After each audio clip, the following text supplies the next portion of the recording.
Good morning, this is the News Wire. I'm Leah Ubaga. The fifth phase of exhumation of bodies at Shakahola Forest continues today, with 7 more bodies having been exhumed.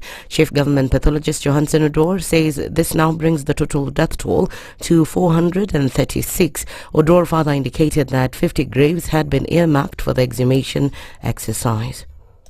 We identified 3 graves, and in these 3 graves we were able to exhume about 7 bodies. One of the graves actually had 4 bodies, while the other 2 had one each. The soil is loose, so it helped us very, very much to identify the graves. And as you've been here today with us, you've noticed that any place where we suspect, by using those criteria, we've been actually finding the bodies inside.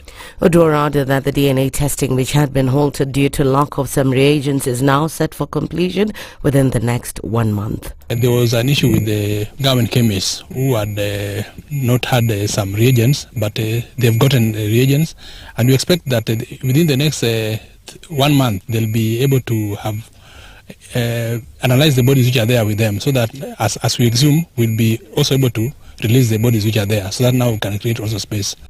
Mombasa, Kwale, Kilifi and Taita Taveta counties, which are part of the Jumiela County Zapwani Economic Bloc, have announced that they'll not attend a forum convened by Agriculture CS Mithika Linturi to discuss the county's ban on Muga. In a joint statement signed by the 4 counties, the governors expressed concern that the CS would not be a neutral arbiter based on the previous statements about Muga. The governors further say that the Muga debate is of national importance and necessitates broader consultation among various levels of stakeholders. The 4 governors now demand that the head of state handle any further consultations on the matter. Despite previously vowing not to venture into politics until August, Public Service CS Moses Kuria has now broken his silence by strongly opposing the 1 man, 1 vote, 1 shilling system. Speaking at a conference in Kiambu County, Kuria described the system as one that will divide Kenyans on a regional or ethnic basis. Kuria has stressed that Kenyans expect government services to be provided equally, as there are many Kenyans who've moved from their places of birth and settled elsewhere in search of livelihood, and it is difficult to recognize them using their places of birth.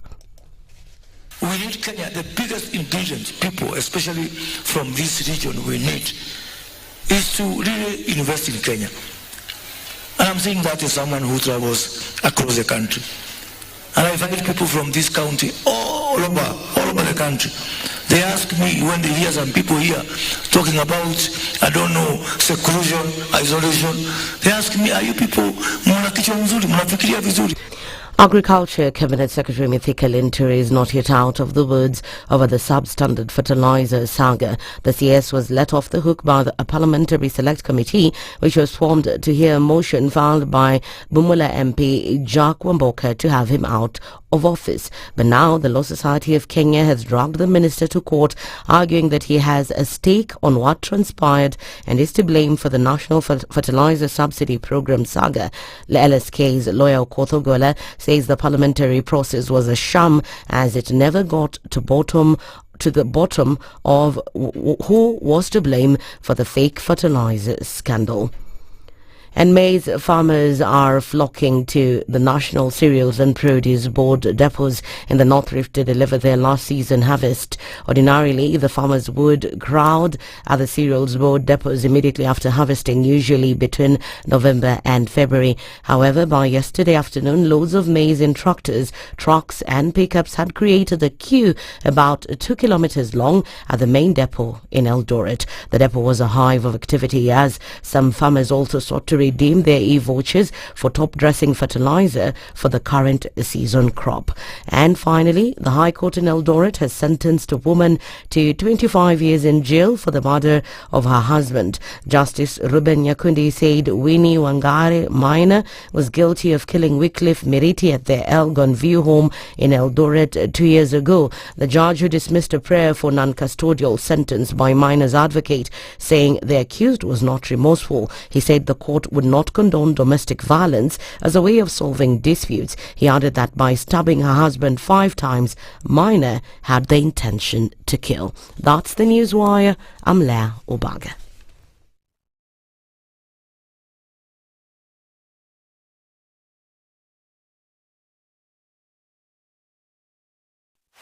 102.5 SpiceFM, Kisumu. The following takes place from 6 a.m. to 10 a.m. every weekday on SpiceFM. Everybody, welcome to Kenya's biggest conversation. Lafiff, Muga, Madam Du, nimesalamia wote sana. Tumepokea salamu, asante sana. Hapa Garissa today the weather is very good, only that baridi inatupeleka mbio sana. So baridi ni degree ngapi hapo? Hata sijui lakini madam tunakauka sana. If you want to follow the money trail, you've got to think like a thief to be able to catch that thief. A slap from a friend is better than a kiss from an enemy. You remember the kiss of Judas Iscariot? Iscariot. Yes. Is the one that imetuweka kwa hii mashida yote na mataabu kwa sababu of that kiss. Yet the slap of Jesus Christ when he slapped those guys wenye walikuwa wanauza mboga ndani ya kanisa took them to heaven. The Situation Room, Kenya's biggest conversation. If you go out of this country and come back the same person, then you have a problem. Buy land, 1 million. Put it there for 5 years. What's the purpose? It'll have increased in value. No, that's the thing. That's darkness. You know, that's an eclipse. You don't do that.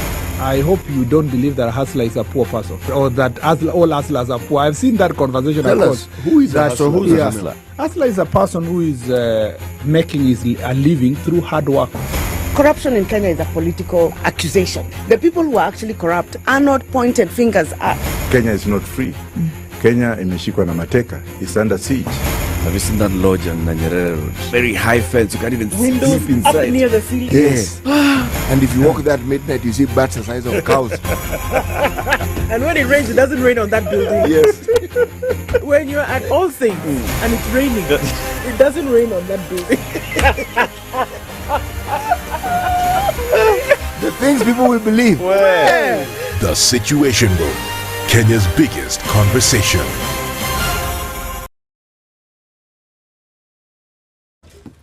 Good morning and welcome to Tuesday. All right, what's happening where you are as you're getting out and up and Adam this morning? Not too much happening coming off of Jogo Road as well as the Thika Superhighway. Just a little bit of it, then coming through towards Survey and then out to Muranga Road this morning. Limuru Road is already starting to build up, and that's coming out towards the CBD. Let's take a look at the western side of the city, coming out of Westlands. Spring Valley, Lower Kabete, all of that looks good for now. James Gishoro will pack up. We'll see that as you then approach Waiyaki Way and then get out towards the Red Hill Link Road. For now, it's okay. We're looking all right. Take a look at Mombasa Road, heading out towards the CBD as well. We're doing just fine here. Not too much is popping at the moment. Keeping an eye on things, and let's see as we get into Tuesday. We'll talk on SpiceFM, KE on X, hashtag the Situation Room.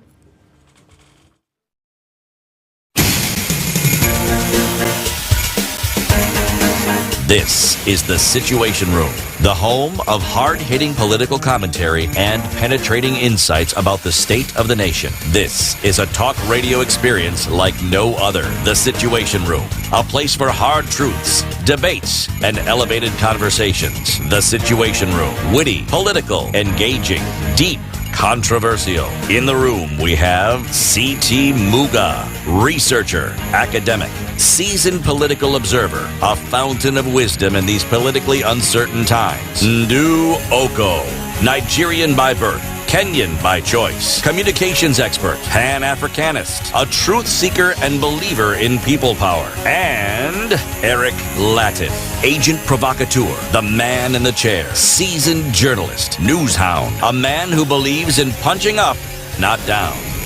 This is the Situation Room, the only way to start your day. Mambo namna gani? Naam. Yes, Ndu. How are you? Fine, thank you. Good morning. Eh, fit sana. City is whistling. Yes. What do you call it when you whisper a whistle? That particular brand of music. Yeah, I was listening to that early this morning. It's Vivaldi, the Four Seasons. Lafiff ndio alikuwa na umesikia baba? Ni Viv ndio alikuwa naimba hiyo. Vivaldi. Yes. TV walikuwa naimba. Oh my God, that's how we are starting today. So. Viva Aldi. Mambo ikoje lakini? Mambo ni maridadi kabisa. Weather inaonekana kwamba baridi imeenda down, imeshuka. Lakini mvua haijaisha. Johannesburg is already -2, my friend. Already? Joke bwana. Uhuru warudi, please. Can you tell Uhuru to come back? Akuje aende straight Masai Mara. Relax. Ye baridi ya tutaki. Ako.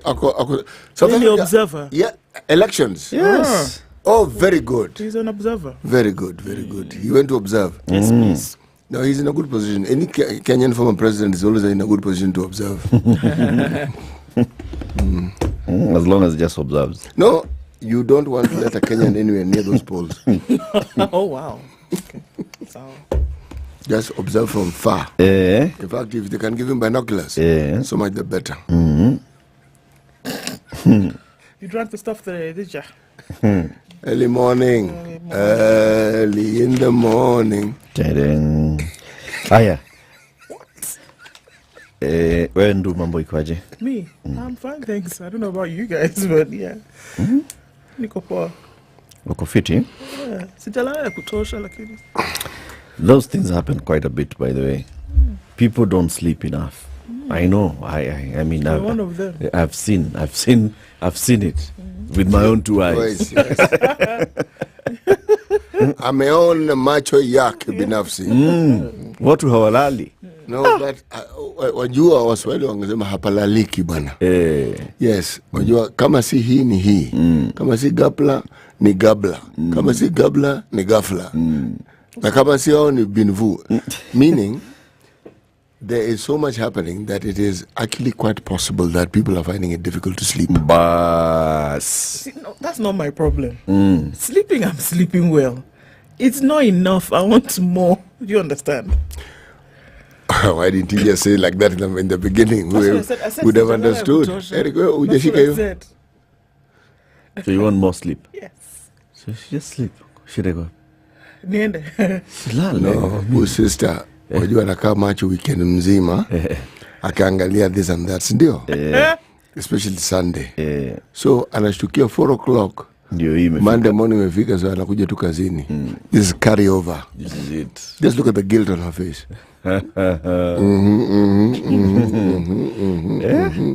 Madhambi ya weekendi imeshikana na yeye. Bas. It's Tuesday.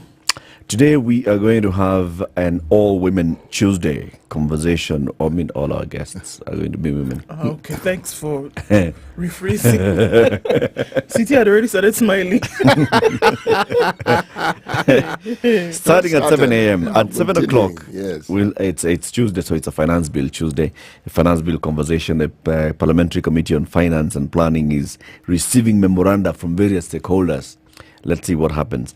But then, Engineer Liz Aluvanze is the CEO of the Kenya Association of Air Operators. Do you know there's such an association? I did not know. The Kenya Association of Air Operators. Okay? Wale watu wote wako na ndege Kenya wako kwa hiyo association. See what is many. Okay? Owners. Yeah. Flying schools are represented here. People who are involved in maintenance are represented here. People who are involved in supplies are represented here. So many other members, right? So the finance bill has impacted them as well. And Engineer Aluvanze will be joining us at 7 a.m. to talk to us about the impact of the proposals contained in the finance bill on the local aviation sector. 7 a.m. 8 o'clock, another finance bill conversation, the threshold for meaningful public participation. So yeah, that committee is now listening to, engaging with the public. Oh, come stakeholders. Stakeholders are coming from various. Yesterday we saw finance people, business management, business membership organizations. We're seeing others going in to talk to them. Ordinary Mwananchi, I don't know where he's going, but we'll talk to the committee. What is the threshold for what we can call now there's been meaningful public participation on this finance bill before they take it back to Parliament? Radhaniwa Moshoba is a member of Parliament for Githunguri constituency. Githunguri. She will be here with us at 8 a.m. for that conversation. Sasa leo mwana tuko na engineer, tuko na scientist anaitwa Gadhoni, alafu we'll be talking to another one. Dr. Ellen Karuga is the Managing Director of Vista Prime Solutions and the Director of Tech at AI Kenya. Who are Tech at AI Kenya? We will find out. Women in innovation, advancing digital spaces. There are very many women who are doing big things in this space. She'll come and tell us what those women are doing and what is this space. 15 minutes after 6. We are live. We are live streaming the show kama kawaida on YouTube, Facebook, on Radio Garden, Iman Boyote, and so on and so forth. Tell us about the weather. This is the Situation Room, the only way to start your day. The weather with SpiceFM. Clear conditions in Nairobi this morning. It's 15 degrees. We'll see highs of 25 and highs of 26 in a mostly cloudy Nakuru at 15, coming down to lows of 14. It's 16 and cloudy in Nyeri with highs of 25. We'll see lows of 14, and looking into a clear Eldoret at 13, it'll go to highs of 24. Mombasa is partly cloudy at 25 with highs of 31, and we'll see highs of 31 in a mostly clear Malindi at 26. Kisumu this morning is clear at 20, highs of 30, and we'll see highs of 29 in a partly cloudy Kakamega, currently at 17. Looking into a clear Kampala at 22, we'll see highs of 29, while Dar es Salaam at 23 is clear. It'll go to highs of 32. Lagos, I beg your pardon, Johannesburg this morning is at 0. We'll see highs of 14. 0 will be the low for today. Mogadishu sunny at 26, highs of 32, and Addis Ababa at 16 is sunny with highs of 27. We'll see lows of 15. It's clear in Lagos at 27 with highs of 32, and looking into a clear Kinshasa at 23, we'll see highs of 33.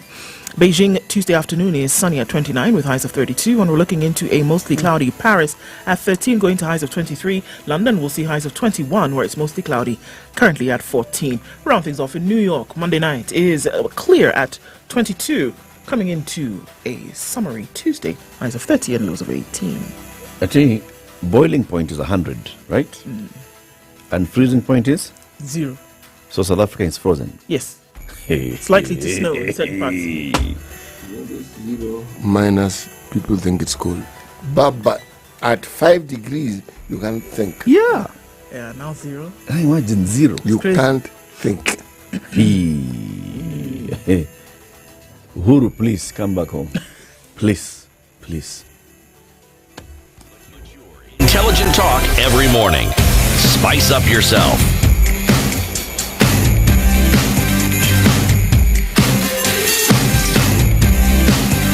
Mornings done right. 94.4 Spice FM, Nairobi. So in 2 minutes, acknowledge people. 2 minutes, here we go. Boom. Peter Kiaria says, good morning. Self-sabotage is real. Don't let your own mind destroy you. Walala. Guten Morgen, Spicy crew. Muama Bali is tuning in this morning. Greetings from Westlands, says Moses Nyabura. Joseph Mokua is here. Laban Misiani says, good morning. Robin Bogo, let's see how fast I can do this. Evans Ntabo. Onganyi Malala says, good morning, Team Spice. The Shakahola story is very disheartening indeed. New bodies exhumed in stage 5 of the exhumation that we saw start yesterday. Kelvin Kaburu also tuned in this morning. Rose Grace says, good morning, you're doing a good job. Kudos, thank you so much. Sir George Gashoriri is tuned in this morning. Agri Momanyi is here. Amaya Okoh, Robinson Kisero is tuning from Hong Kong. Desmond Otis is also here this morning and is saying, Gotea Ednah. Ednah. Gotcha. Ogecha Si gotha. Sasa nimefanya yote. Si gotha tena.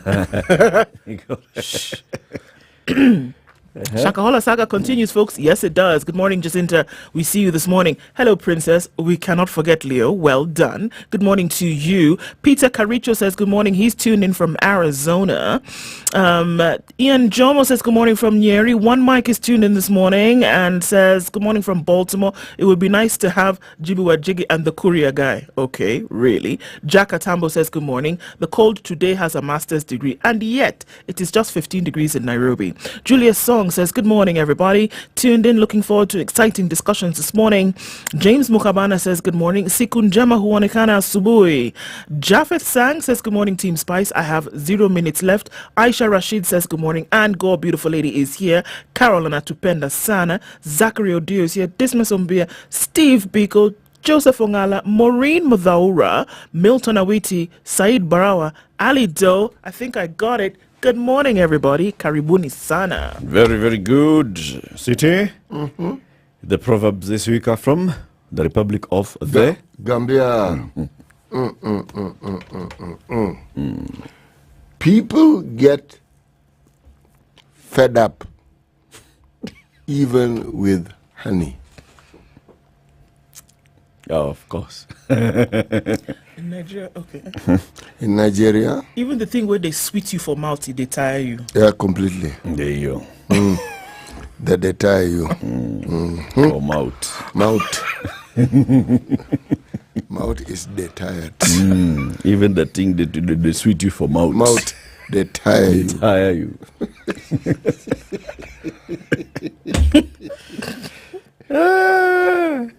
Ndio hiyo the sweet the mouth. Hata ukimpenda hani sana bwana we mtaachana tu. Wow. Sorry honey. Hani hata kukera. Sawa basi. Haya. Headlines. On the front page of The Standard, don't gamble with tax. Captains of industry are warning the government that tinkering with the taxation regime will lead to businesses shutting down, massive job losses, further increase in cost of living, and failure by the taxman to grow tax collections, which negates the whole sense of collection. Okay, so we're looking to those captains of industry, what they've said, who they are, etc., etc. The Ruto Gachagua tiff, okay, putting the country in election mode is what we're being told. Mexico is also looking for a new president. You know Mexico? Mexico. South of the United So States. They already have one. Wamepata mama fulani Sasa wanataka mwingine. Dada hatoshi bana. Sasa dada ameingia and they're saying it's a daunting task for her. Oh. You're getting it? We're getting it. Fantastic. Africa pushes back on global financial order. Rarely. Let's look into that. It's in the business pages.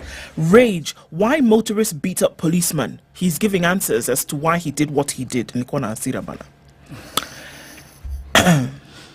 But yeah. You will soon discover that Hasira Hasara. But carry on. LSK now sues Linturi over the fertilizer saga. The LSK have decided, Nyinyi, if you can't do it, let's show you. We shall do it. Do it and show you. What? Pendi Chingar. Where?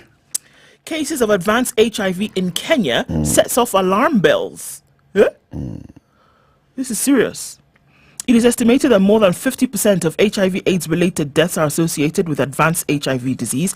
Patients with advanced HIV have damaged immune system, which results in death. And apparently that number in Kenya today is growing. You have those things.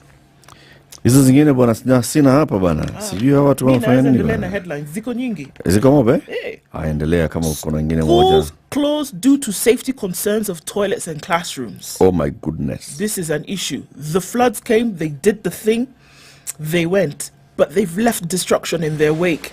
And because of that, obviously you can imagine that the sanitation facilities in a school where you have 1,000 students are burdened big time. And that's just 1,000, right?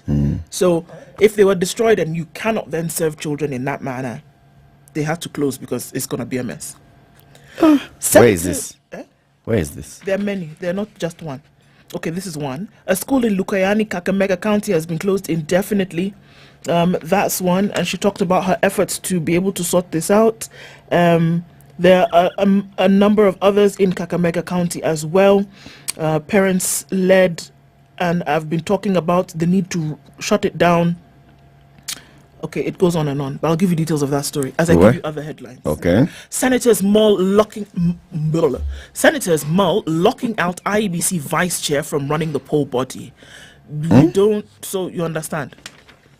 The vice chairperson of the Independent Electoral and Boundaries Commission will not automatically become the commission chairperson whenever a vacancy occurs if a proposal by the senators on the IEBC Act is adopted. Do you understand? You are the vice chair.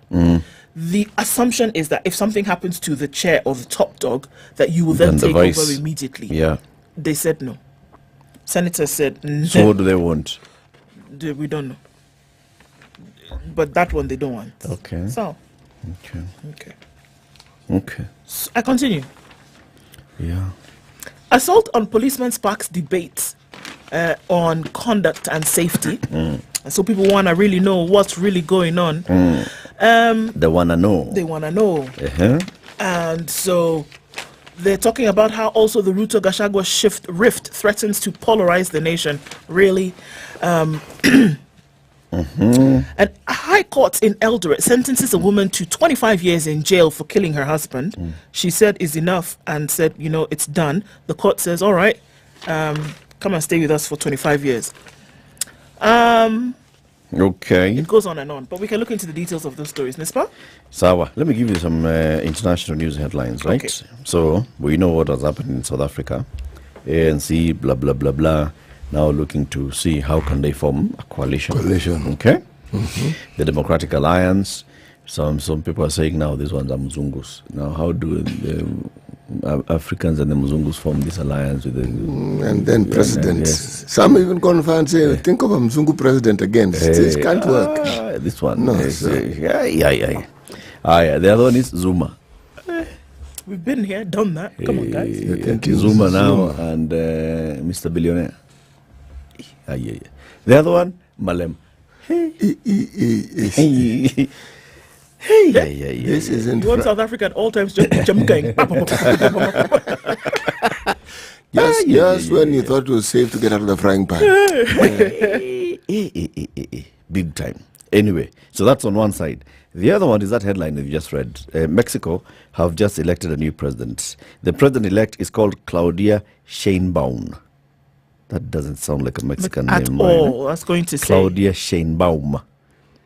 She faces a daunting array of challenges, including managing migration, delicate relations with the neighboring U.S. How shall we do this? People have a good sense of humor. Migration. And criminal violence that makes murder and kidnapping daily occurrences. Are we see a situation where Americans are now going to Mexico in droves? Yes. Because Trump is not the president. Other urgent tasks include reducing a poverty rate of more than 30%, mitigating the growing impact of climate change in the country suffering drought and water shortages. Despite the outgoing President Andres Manuel Lopez Obrador's hugs, not bullets policy of tackling crime at its roots, roughly 80 people are murdered every day in Mexico, including around 10 women and girls. More than 100,000 people are missing. Hey. Higher. She's also inheriting a fiscal deficit of almost 6% of GDP, the largest in a quarter of a century, despite the former president Lopez Obrador's austerity pledges. Haya, hiyo ni huku pande moja. Okay?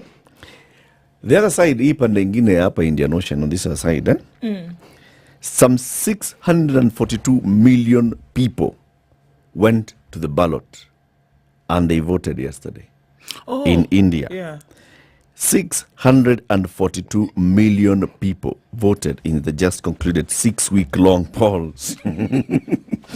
Ahead of the results, which Prime Minister Narendra Modi is widely expected to win. Nearly all observers believe Modi's appeals to Hindu nationalist sentiment will give him a third term in power, a decade after he first took office. Exit polls are showing 73-year-old Modi is well on track to triumph, with the Premier saying he is confident that the people of India have voted in record numbers to re-elect his government. Modi's opponents have been hamstrung by infighting and what they say are politically motivated criminal cases aimed at hobbling challengers to the ruling, it's called BJP, Bharatiya Janata Party. Chief Election Commissioner Rajiv Kumar yesterday praised the complex logistical operation of the election, saying that the voter is the real winner. While the total number of voters were up, turnout appeared to be slightly reduced from the last general election, based on the Commission's figure of an electorate of 968 million people. When you first read it, in my mind I was saying, no. Which continent is voting? It looks like yes. 66% of eligible voters turned out so far. It is down roughly 1 percentage point from the 2019 vote, when 67.4% voted. We have created a world record of 642 million Indian voters. Jesus Christ. Nearly half of them, 312 million, were women. Aye. Yeah. And imagine, an election can go on for 6 weeks. Yes, no. And it happens, and it's over, and we move on. Hii Kenya hii. 24 hours. This Chepukati guy called Rajiv Kumar. Hats off, man. Hey. Seamless. 600 million people. Hmm. Hapa kwetu 13 million. Counting is a problem. How do you count 600 million votes? How? And they've done it. Let's take a break. Senior, tell us about the traffic, what's happening on the roads, and then we'll look at these stories in greater detail. This is the Situation Room, the only way to start your day. All right, so what's happening on the streets this morning? Looking at traffic starting to build up different parts. It already started coming in heavy on the Thika Superhighway, and that's just around Survey and then coming in towards the CBD. Also, looking at some traffic that has started to build on Jogo Road, and that'll get towards the City Stadium roundabout without too much of an issue. Then you get on to Kamkunji, where not much is happening with traffic. All right, let's take a look. Then on Kiambu Road, traffic has started to build, and also then on Kangundo Road, it's been busy for some days, and it still continues. Inbound traffic coming all the way past Joska and then touching on Outer Ring. That is quite busy this morning. All right, what else is going on? Coming in on Ngong Road, that hasn't really started yet. Still looking at an early Tuesday. See what happens in a short while, and we'll talk on SpiceFM KE on X, hashtag the Situation Room.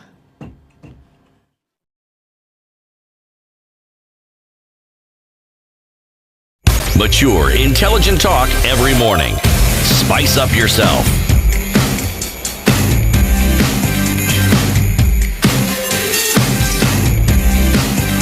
Mornings done right. 94.4 Spice FM. So now certain experts are saying certain things. It starts off with the gentleman whose name is Maxwell Okello. You can tell us the papers have come. Oh, so I can tell you the headlines. In that voice. Harsh reality of new varsity fees is what's on the front page of The Nation. Students and their families are being forced to choose university courses they can afford rather than those they qualify for and aspire to study under the new funding model. Oh my God. Introduced last year. Investigations show, meanwhile, first-year students who were first to use the model have already accumulated huge fee balances, which are set to increase even further as they progress. And HELB is not doing what? Helping. Thank you. All right. Did they have to die is a question that's also splashed there. It's in the Healthy Nation magazine. Bringing forth a new life into the world is a joyful moment for a mother and her family. The cry of a newborn marks a new beginning. But this is carrying the story of women who died in childbirth. Tanker explosion. It was a horrible thing to see in Embakasi yesterday. Thankfully, there were no casualties. But a gas tanker explosion happened at Pipeline on Outer Ring Road in Nairobi. Sorry, there was one casualty, I beg your pardon. One person was injured in the incident, but I mean there were plumes of smoke for hours. What happened in that thing? Don't know. Thing just blew up. It literally blew up and then, attached. But it caught fire and then the fire was spreading slowly. Yes. Right? It wasn't an explosion. It did not detonate like that. Okay. Right. Okay. A Kenyan woman becomes the first black mayor in a Northern Ireland city. Her name is Lillian Sinoi Barr, a Kenyan woman who made history after being elected councillor in Northern Ireland. She's also a relative to the Narok senator, Ledama Olekina. All right. Narok to the world. Narok to the world. All right. Indecent act inside police operation to arrest motorist who attacked a police officer. KANU loses plot in fight for KICC. Plans by independent party KANU to reclaim the Kenya International Convention Centre have been dealt a blow after a judge ruled that it illegally acquired a title deed to the land where the building stands. Okay. Eish. Okay. I tell you what's in the Business Daily. Please. Best and worst counties to get quality jobs according to the World Bank. Nairobi, Machakos and Central Kenya counties are the leading generators of quality formal jobs, while consigning far-flung counties in northeastern to low-paying work, according to a new World Bank report. With the services sector replacing industries as the new source of well-paying jobs in urban areas such as Nairobi, neighboring counties have emerged as the biggest beneficiaries of the shift to high-skilled services such as ICT, health, real estate and education. Higher. Locals beat Chinese firms in 8.9 billion shilling last-mile power deals. Kenyan companies have beat their Chinese counterparts in a fight for billions of shillings under the last-mile power connectivity, backing a trend where companies from the Asian economy have dominated local contracts. An analysis of data shows that Kenyan firms took up 4.79 billion worth of the contracts signed last week, nearly double the 2.5 billion that went to the Chinese. The last mile connectivity was rolled out in 2015 as Jubilee, backed by development partners, sought to connect homes to electricity at a subsidized rate of 15,000. So the companies that have won many of these tenders are biggest Kenyan. MS Meruwood Industries took the biggest contract with 627.6 million shillings to connect the 16,000 homes across 4 counties, followed by a 620 million shilling deal that went to MS Master Power Systems and Philafe Engineering to light up 4,000 homes in West Pokot.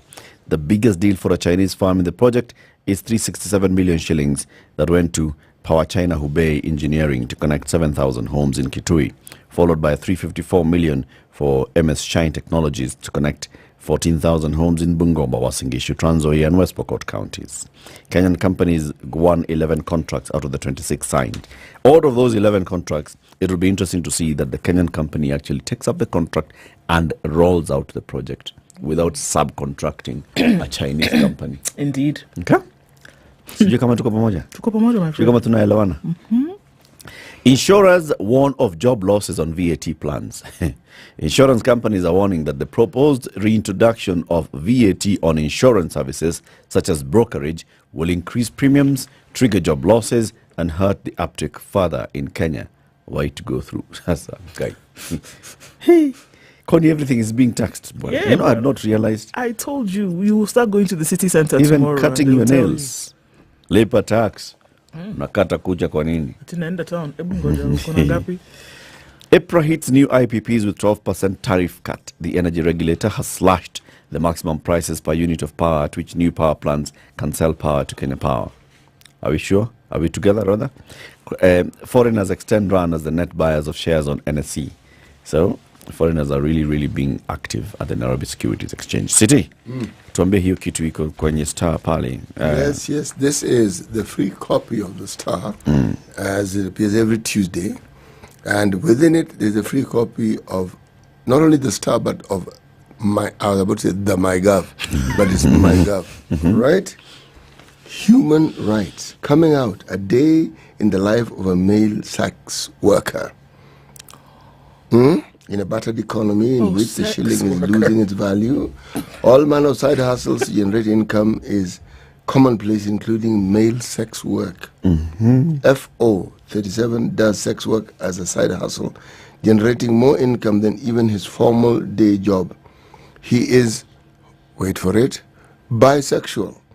Bisexual is someone who is open to having sexual relationship with both gender. Okay. Right. Camps emerge in Azumio. In this world now where there are many genders, when you can have sex with many, what they call multisexual.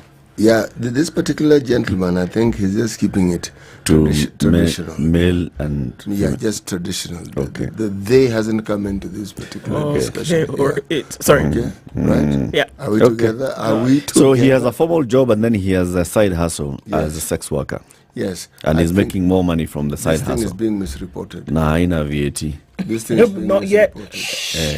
It's being misreported. Yes, Don't tell anybody. Why? Why do you say so? What is being referred to as a side hustle is his main job. It is whether it's formal or informal. Formal, yes. So, sorry. Wow. Tuendelee? Secret factions. Camps emerge in Azimio amid plot to succeed Raila. This isn't the first time we've heard this, is it? No. And is it going to be the last? No. I highly doubt it. Clash of cultures. Woman with disability defied family, now fights for people living with disabilities. Maria Fernandez, a former hockey player, is a fighter, both for her right to marry the man she loves, for the right of the people with disabilities.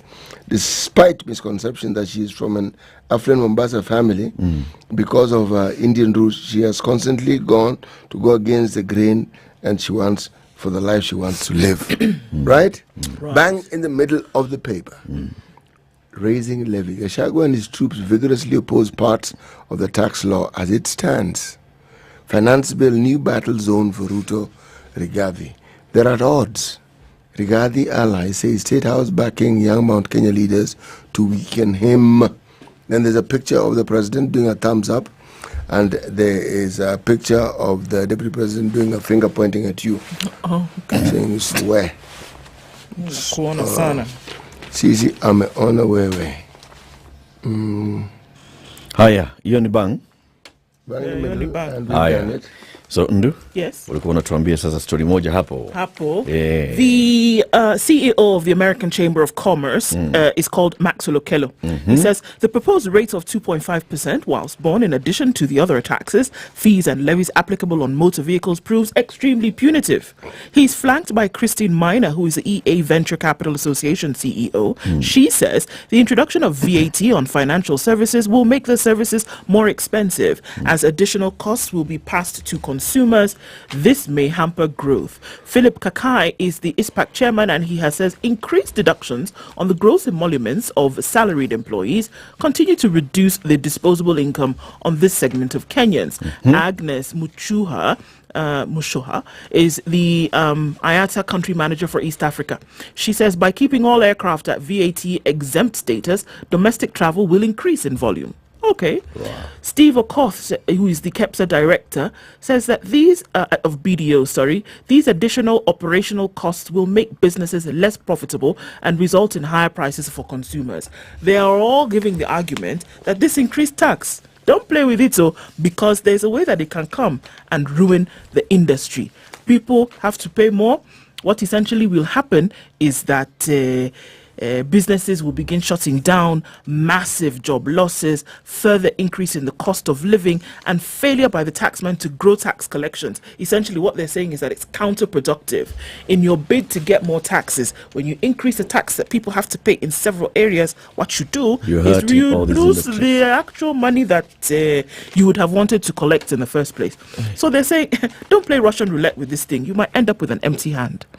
They also go on to say that insurance penetration, which is already low in Kenya, is projected to go even lower if the proposal to introduce VAT on insurance and reinsurance services is introduced. So they say all of this thing, whereby you see it would have a positive effect, is actually doom, because it is not going to happen. The new tax will adversely affect insurance businesses. It will affect other businesses as well. Capital gains tax is low and recommended a 50% threshold as the UN model tax conventions. This is according to the East Africa Venture Capital Association. They've said that the 20% threshold for the capital gains tax is low. They further propose deletion of the VAT proposal that seeks to tax various financial services. Don't amend it. Don't think about it. Don't mull over it. Just remove it. It doesn't make sense at all. So they've gone on through certain things. The Institute of Certified Public Accountants of Kenya, ISPAC, noted that the government had the tendency to increase or add new taxes for the few Kenyans who are already in the tax bracket, avoiding the majority of Kenyans, both individuals and companies. Kenya has continued to place reliance on a small pool of taxpayers, largely drawn from the formal sector, and we cannot continue like this. So, you want to grow the economy? The way you are going, it's not the way. Yeah. You see, here's a big issue here. All right. So Parliament has already told the National Treasury, go ahead and prepare to spend 3.9 trillion shillings. Okay. Despite looking and seeing that the Treasury does not have the capacity to mobilize this kind of resources. They know. Via ordinary tax. Now, the Treasury comes up with these proposals on how they can increase the amount of tax that they're raising. If Parliament says no to all these What is Parliament telling Treasury? That you are going to, it's either Parliament is saying, let's cut back on this 3.9 trillion shillings and come back and operate at 3 trillion shilling budget. So then you can raise 2 trillion shillings and then you can borrow a trillion or whatever. Or we're basically saying that you can't get this money through tax, go and borrow it. Mambo ni ngapi? Matatu. Because here we are, they've already, the cart is already out. Oh no, the horse. The horse has bolted. Yeah, the horse is already out. The cat can also be out of the bag. It's okay. Cat, horse. See, they have 4 legs. Yeah, they're all animals. For a moment there, I was lost. I was thinking Paka. Paka imeenda. The cat is out of the bag.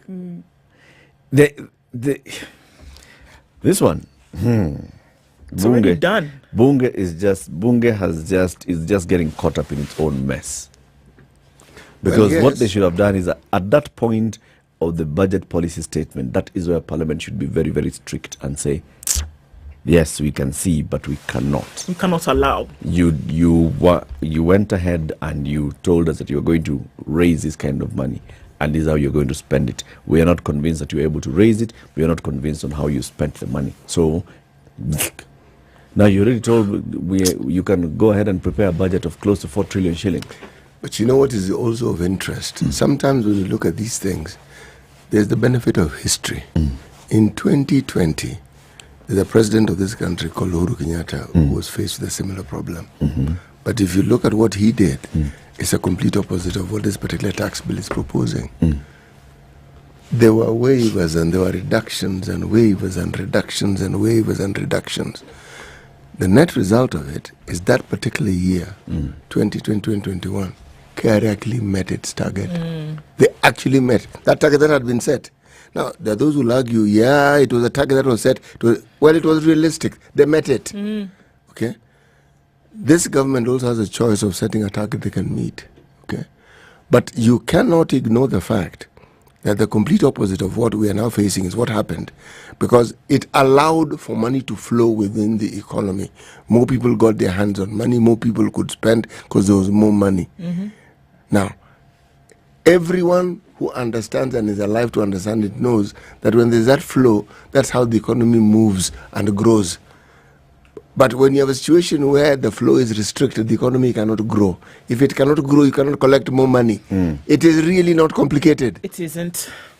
So in 2020, you're saying the economy performed well? I am saying that KRA met its target. Of how much?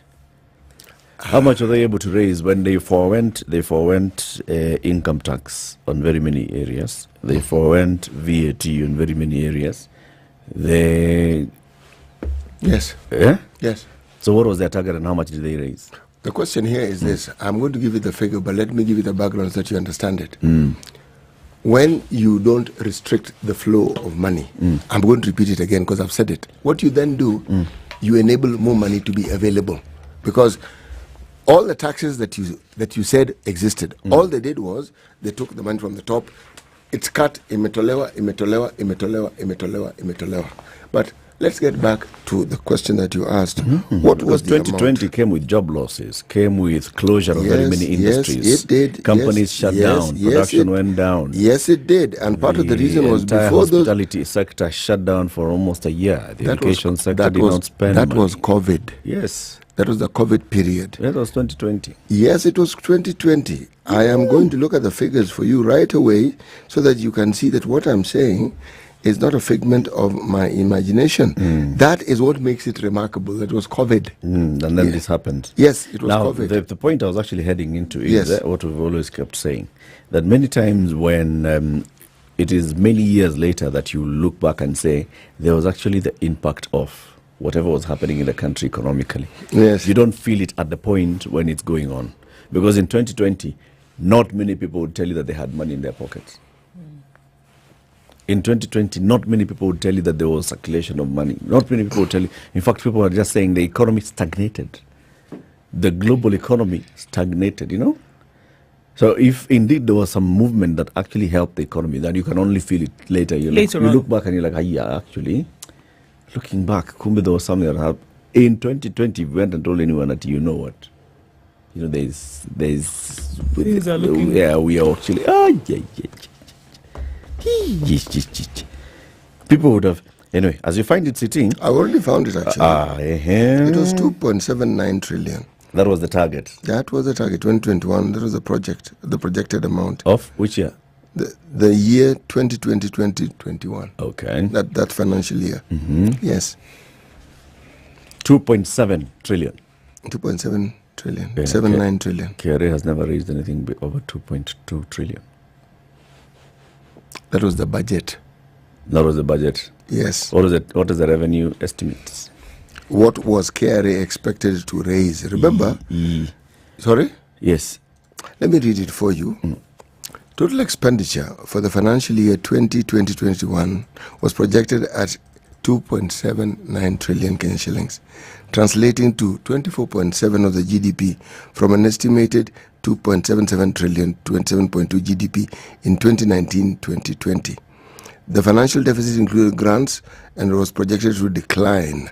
All right? Now, however, KRA, if you look at the performance report of that particular year, that's where what I'm trying to say is actually found. You will find, and again, I will read it for you. I'll read the summary for you, because that is the best way of going about it. Summary, where are you? Because I'm looking at this thing. Okay, let me just read the summary for you. Yo, Mombasa. Mimi kweza party, yeah. No, I'm looking at tax crimes. Sorry.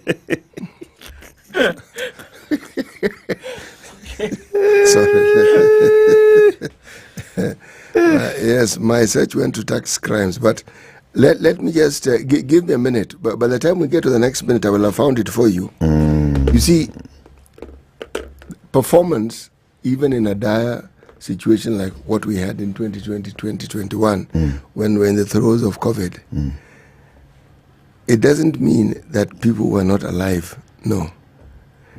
Right.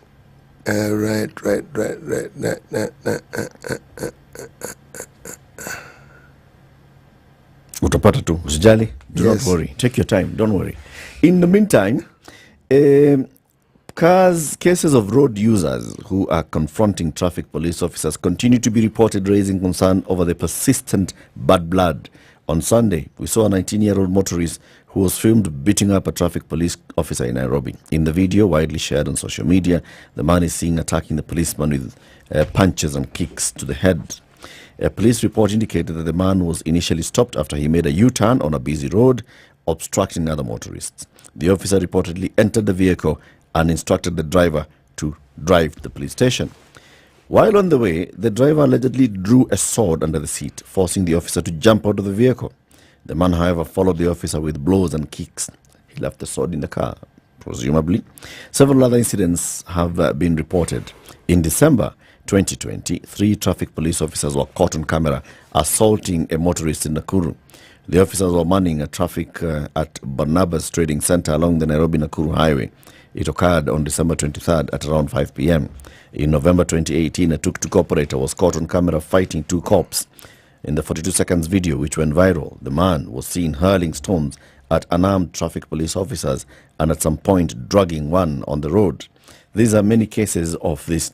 So some people are saying, when you see this young man doing what he did on Sunday, this is a continuation of what we see.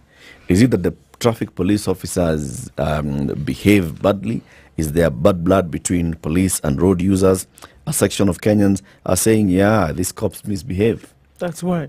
Yeah, I mean, sometimes these guys can just get under your skin, like completely. And they're using their position of authority because I have mimi niko na kiraoni.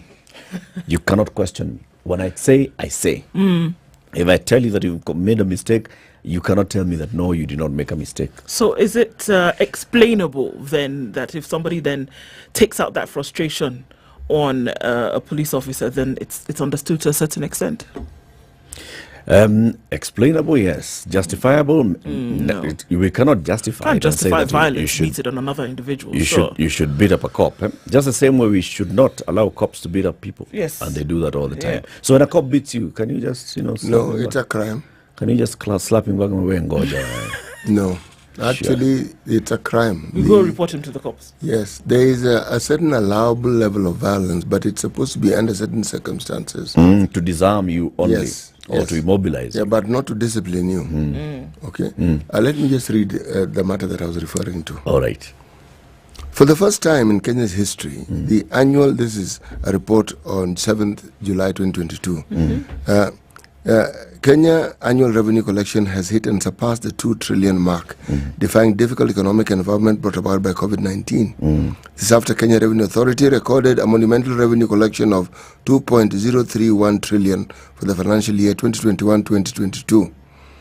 Okay, the authority registered an above stellar revenue performance. It surpassed the original target of 1.88 trillion and 2 other upward revenue target revision of 1.19 trillion, which was later revised to 1.197 trillion. This is the first time the authority has surpassed the original target in 14 years, since 2007 and 2008 year, after the previous target revisions were adjusted downwards. So they had started with a target of 1.8. Yes. And they closed at 2.03. Yes. Very good. Very good. They collected 2 trillion shillings in a terrible year. In a COVID year. And when you say that the effect is felt later, the measures were put in place in 2020 and they started collecting. So when they hit 2021, they were now reporting in 2022. And that's when they saw that that is when it actually came into effect. So I'm simply saying that a lot of these things that we discuss here, we've had situations in the country where what was expected to be done or what was being done was actually plummeting us downwards. And the leadership had the courage to say, folks, why don't we just turn this thing around and do something else? And that particular courage is required right now at this moment in time. Yes, because I am glad that some of these voices that are normally very silent and can now be heard, and they're saying that this should happen and that should happen. It is good that they're speaking. But for them to speak, it means that their livelihoods are being threatened. Of course. Yep, things are happening to them. Yes, if their livelihoods are not being threatened, all these elevated voices will be heard. Yeah. Yes. Be not. So, new varsity funding model, this funding model that really nobody's quite sure whether it's coming or going. It's a pain for students and parents.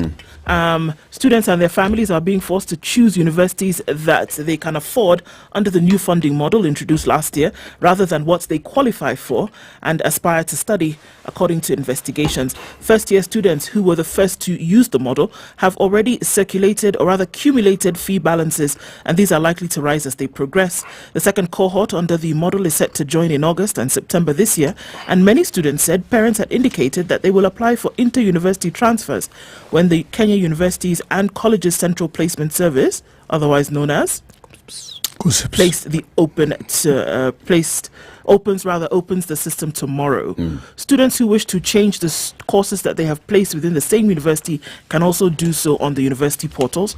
Under the funding model, students are no longer guaranteed sponsorship by the government, but instead must apply every year and are financed according to their level of need as determined by the University Fund and the Higher Education Loans Board. Well, the last one is moot because helps that they don't have money. On Tuesday last week, President William Ruto met all public university vice-chancellors, and one of the agenda items was the evaluation of the funding model. So, you are funded according to your need. That's where the most vulnerable, least, and those things come into play. So now there are people who end up on the wrong list and they can't afford the cost that they've been admitted for. Exactly, because according to now them, the university fee is based on what you're studying. It's no longer at a fixed. Exactly. Exactly. Yes. And also, if you determine me least vulnerable, it's what you've assessed because of what I've written on the form. Right. Right. So yeah, you may be least vulnerable, but then the course that you're going to take is actually an expensive one. Exactly. Or you may be just not least vulnerable, but you're not getting full scholarship. You're getting 50% scholarship, but the fee that you're required to pay, you can't afford to raise the other 50. Exactly. Wait. It's a tough one. This one, we must get those two gentlemen into the studio to actually explain what's going on. Yeah. What's going on? It's 7 a.m. It's time for the news. Sugar and spice and everything I spice. spice up your life. It's now 7 a.m. Get effective relief from strong pain with Panadol Extra. Panadol. Relief starts here.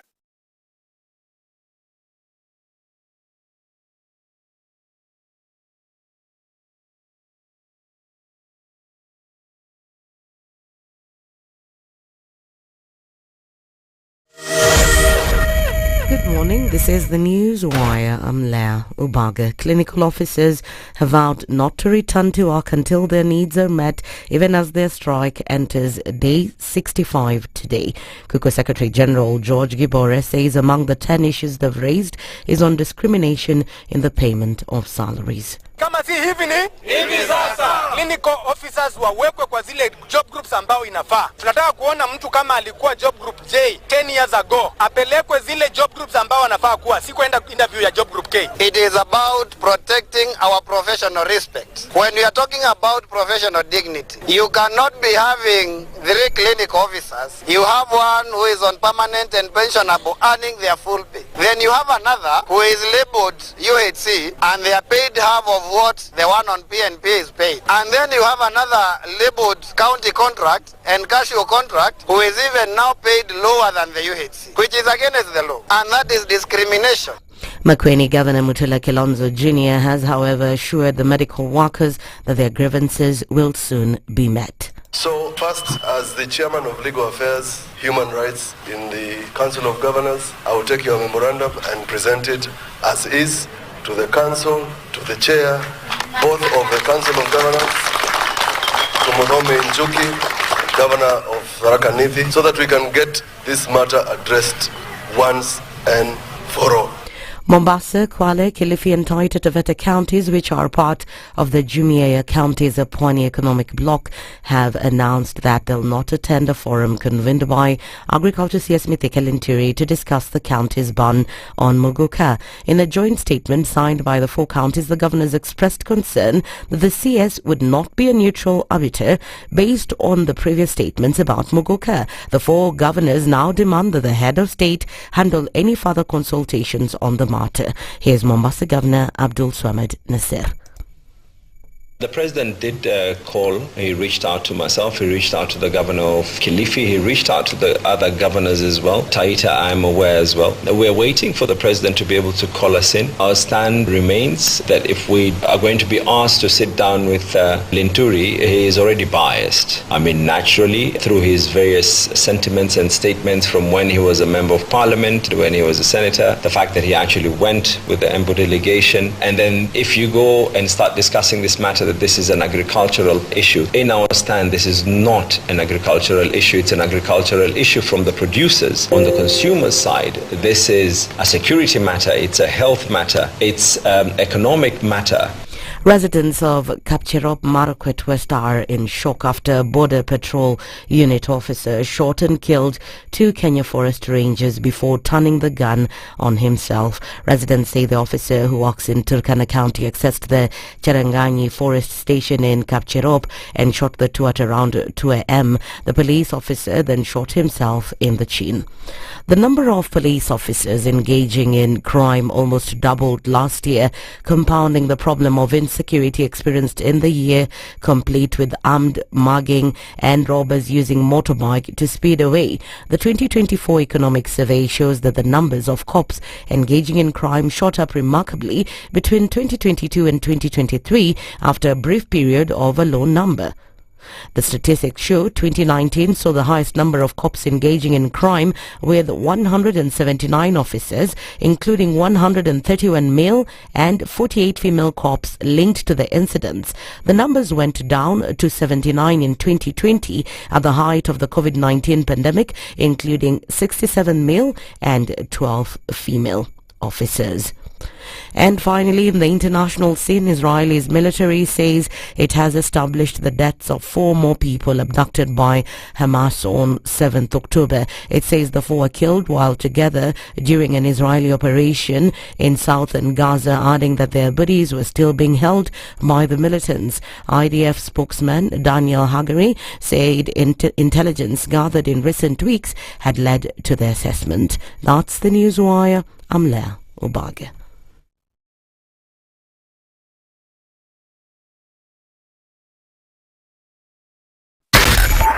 SpiceFM, Nakuru. All right, a few minutes after 7 o'clock, traffic is heavy in some parts of the city today. Let's take a quick look at the Thika Superhighway, where that started to pile up as you get towards Survey and then out towards the city. Probably going to continue going further back, heading in from the Outer Ring Junction. Also, taking a look at what's coming off of Kiambu Road, that's starting to build up as you get towards Muthaiga Square, and will continue for some time from all that we see. It's also starting to build coming into the city from Langata Road, and that will continue. Also looking at then coming in towards the Nyeri Stadium roundabout, out onto Huru Highway. Let's take a quick look at what's coming off of Kangunda Road. Kangunda Road has some traffic then touching on Outer Ring, and that still continues as well. Jago Road is busy going towards Landis, and then Landis onto Kamkunji, and then out towards Haile Selassie. It is very busy coming in from the Eastern Bypass, and then touching on North Airport Road, also at that Outer Ring Junction. Let's talk through it as we get into traffic hour. SpiceFM KE on X, hashtag the Situation Room.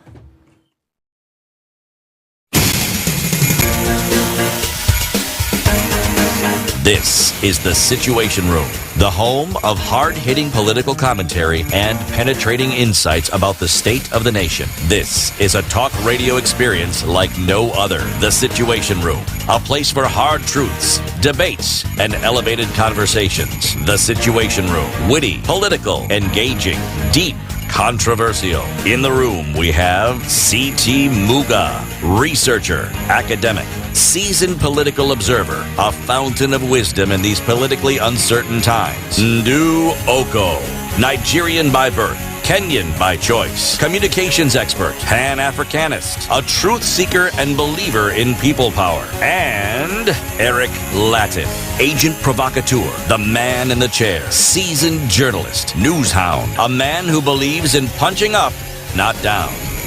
This is the Situation Room, the only way to start your 7 day. minutes after 7. Good morning and welcome to the second hour of Kenya's biggest conversation. This is the Situation Room.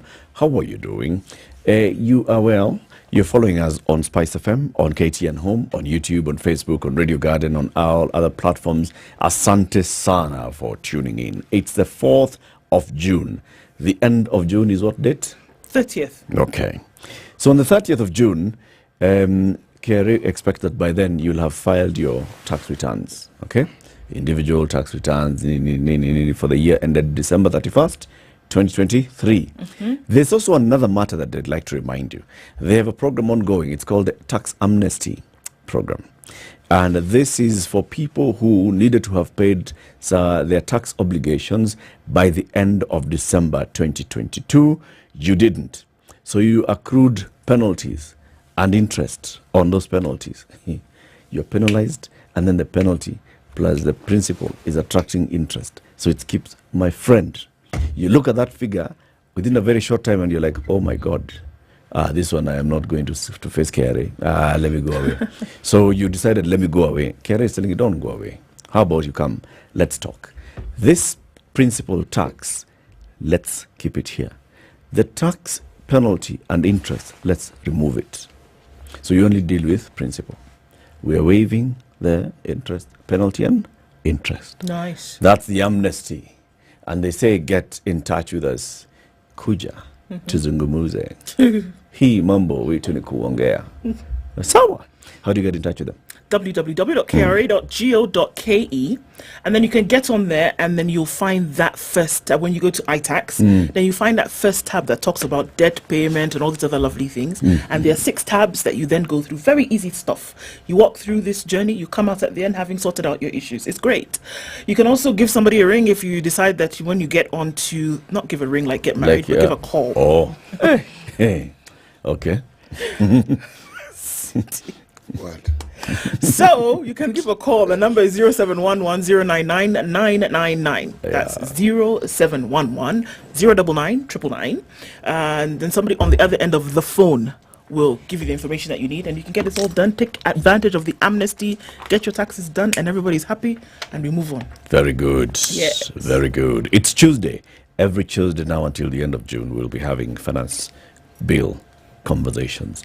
Until they pass that finance bill in whatever form or state. All right? We'll be having these finance bill conversations on Tuesdays. Today, we want to see the impact of the proposals of the finance bill on the local air transport industry. The Kenya Association of Air Operators brings together many players in this sector, and we'll hear more about it from the CEO, Engineer Liz Aluvanze, who's our guest. Good morning, Engineer. Good morning, Lafiff. Welcome to the hot seat of the Situation Room. Thank you very much for having me. It's a pleasure. How does it feel? It feels good to be here. I'm looking forward to it. Good to be here early. Yes. We have a helipad. Did you land? Air operators. Bring your own. We'll demystify a bit around air operators. Air operators, you know? Yes. If we find you riding a bicycle, you're like, where? You are encroaching onto other people's territory. But Liz, do you like beef? Do I like beef? Yes. And yes, I do. And beef products, I do. Beef sausages. I love Kenyan beef sausages. I do. Bacon. Okay. You can try some bacon. Okay. And then there's beef burgers. Fantastic. Right? Fantastic. And those are things that are called? Those things that are like these. Burros, I think, hot dogs. The whole. Those ones are called burros. That one. Mutura. Yes. Long mutura. Yes. You know Kenchik? I love Kenchik. Yeah. Now, Kenchik have decided we have mastered chicken. By mastering chicken, we've actually mastered meat. Mm-hmm. So how about we offer our clients something different? Mm-hmm. And this is beef. So they have beef and differentiated beef products like now. Sausages, beef sausages, burvos. Well done. Beef burger patties, beef macon, and they're calling it Ken Beef by Ken Chick. How's that? I love it. It has a nice twist to it. Sindio, Yes, it does. When next time you're going shopping and you enter into any retail center, just check. You will see the Ken Beef logo on any of these. You can trust them. It's good quality. Okay, thank you. Same quality as Ken Chick. I will. Sawa. Asante sana. City will welcome you to the conversation with the day's proverb. Every week, he goes to one African country. He gets several proverbs from there, and he brings us a proverb a day. Your job is to listen and give us your interpretation of that proverb. City, where are we this week? We're in the Republic of the Gambia. The Gambia. The Gambia, yes. Yeah. People get fed up even with honey. People get fed up even with honey. Okay, if I'm to interpret that, we all know honey is one of the sweetest substance and has benefits that range from health benefits to skincare benefits. But even such a product, as human beings, we get tired of it. So I think the long story short is you can only please people to a certain point. At the end of it, they will get frustrated or to the end of their line. That is my interpretation. Spot on. Thank you. Thank you. So at some point, people will get fed up with you. Yes. Or with what you're offering. Yes. People always want new things, I feel, as human beings. So you have to keep changing the flavor. Yes. Say, I am no longer bee honey. I am ant honey. You even said Ken Chick is now Ken Beef. See? There you go. Yeah. Yes. Sawa. What's the Kenya Association of Air Operators? This is the national registered umbrella body here in Kenya. It was actually established in 1967. We turned 57 on the 6th of May. That brings together all air operators. And you'll allow me to demystify what we mean by air operators. Please. So air operators are companies that offer different sorts of services to people. That is anything from your scheduled passenger and cargo services. You also have your training institutions, what we call aircraft training organizations. You also have your maintenance organizations. We call them aircraft maintenance organizations. You have operators that offer unmanned services, and we know that is an industry that is growing, particularly here in Kenya. etc., etc. So it encompasses all those operators, and that is the body that represents them when it comes to government liaison And when it comes also to liaising with the regulator and aerodrome operators, just to make their operating environment a bit better and conducive. Okay. Yes. So it's people who operate within this, but they operate with the equipment. Yes. Not not people who offer services at airports. Are they included? Well, yes, we do. We do have ground handlers. So in that term, we do represent them, and your fuel marketers. Okay. So they form part of the association under what we call associate categories. But the ones who offer the services, those your airlines or charter services, those form part of the association as your principal or primary members. So that is how we've divided it. We have associate members, and then we have what we call the AOC holders, who are certified to offer a service here in Kenya. Okay. Yes. How many operators are licensed in this country? My last statistics showed that we have 83 licensed by the Kenyan Civil Aviation Authority. So just shows you how vast and diverse this industry is. So 83 licensed locally. How many aircraft are registered in Kenya? Over 1,700. Yes. Huh? I know, quite a staggering figure, yes. Over 1,700 aircraft are in the Kenyan registry.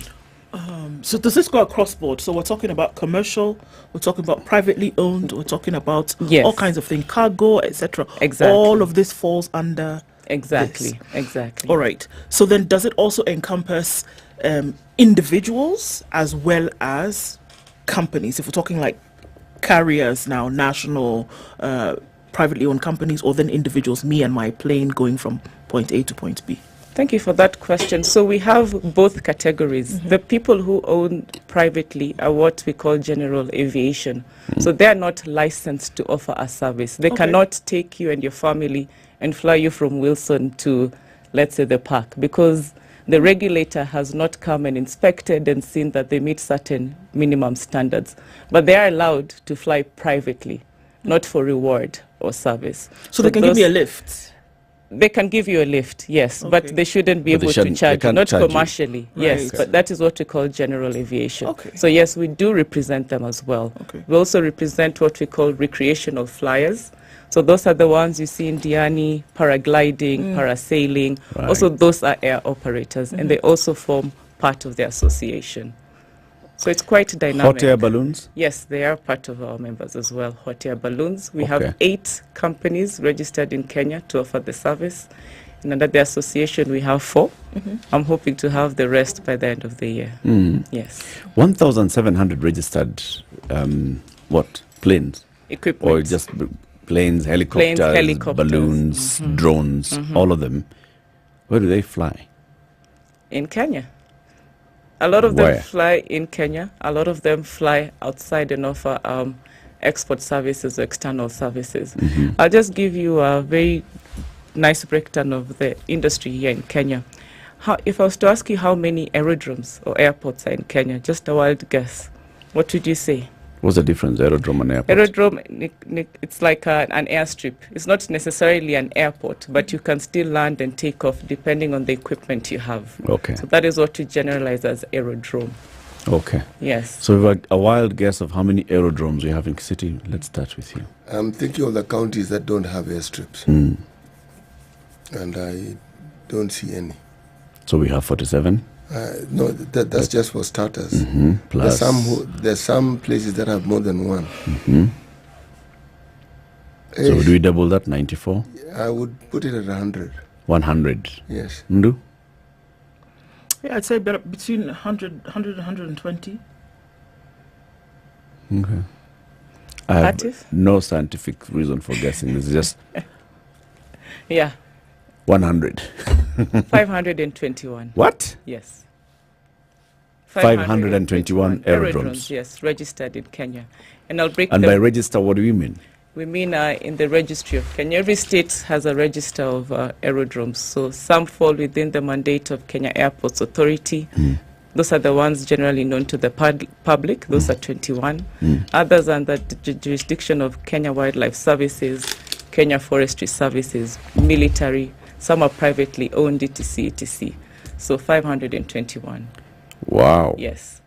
That's many. Yes. So that is where they're flying to, domestically. Okay. Leave alone the services they offer externally to other countries. The 1,700 equipment, did they include military aircraft? No, this is civilian aircraft. Yes, yes. Military have their own and where do jurisdiction. KWS and Kenya Forest Service aircrafts, where do they fit in?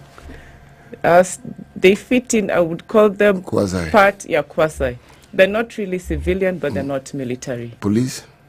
Same for police. Okay. Because civilian means the one that is carrying passengers for reward or hire. Okay. Yes. Well, the military choppers carry civilians. For reward. For reward. That's true. I don't know if we're teetering into that conversation, but okay. So then, obviously, being in an association then means that there's certain things you can or cannot do, or that you're protected by, or provided for. What are those?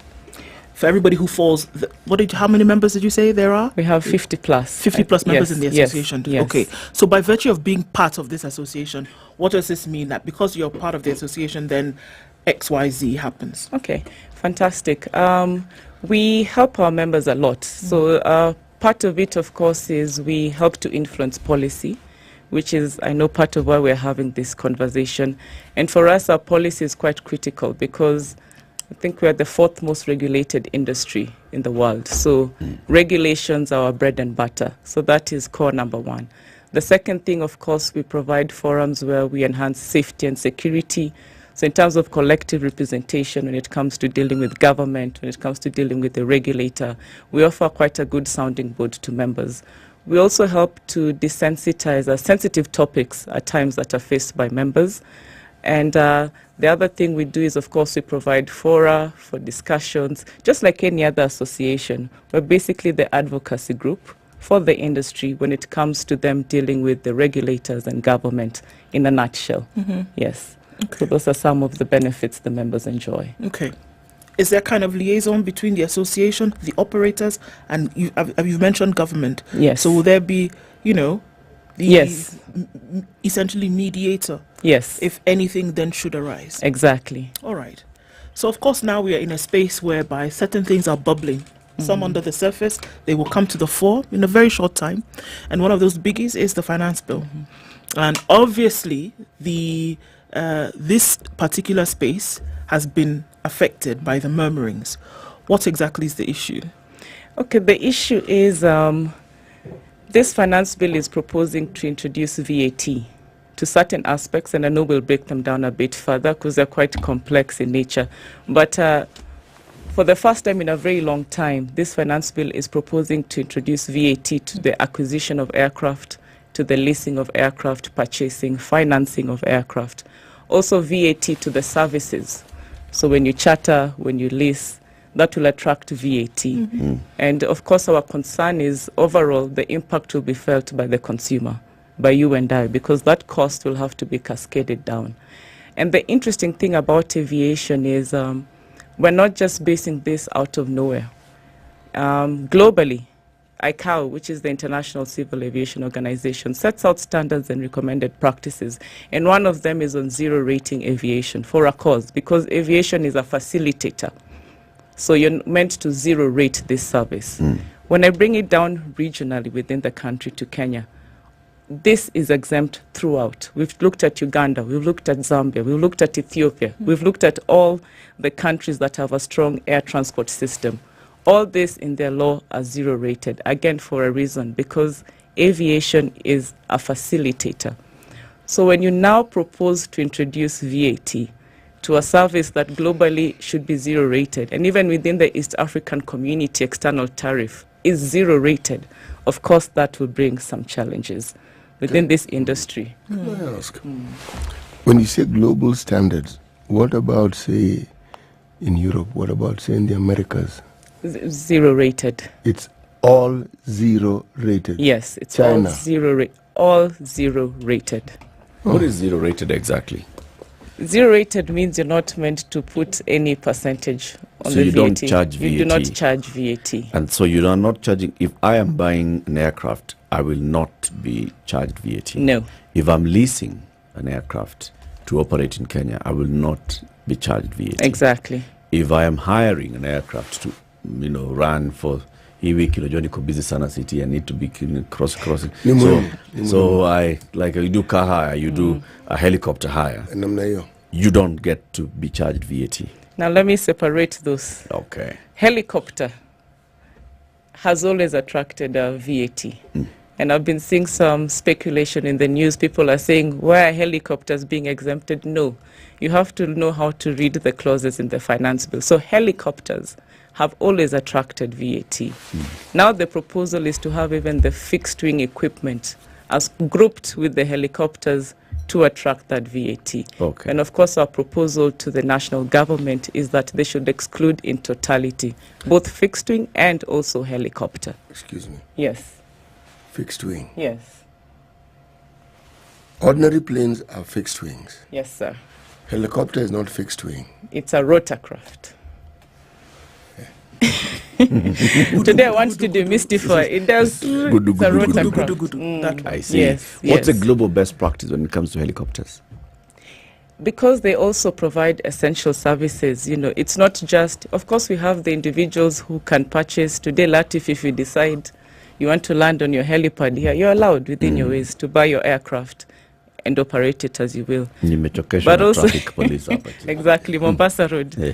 But helicopters also provide some essential services locally. We have companies that do your medical evacuation, aerial mapping, surveying.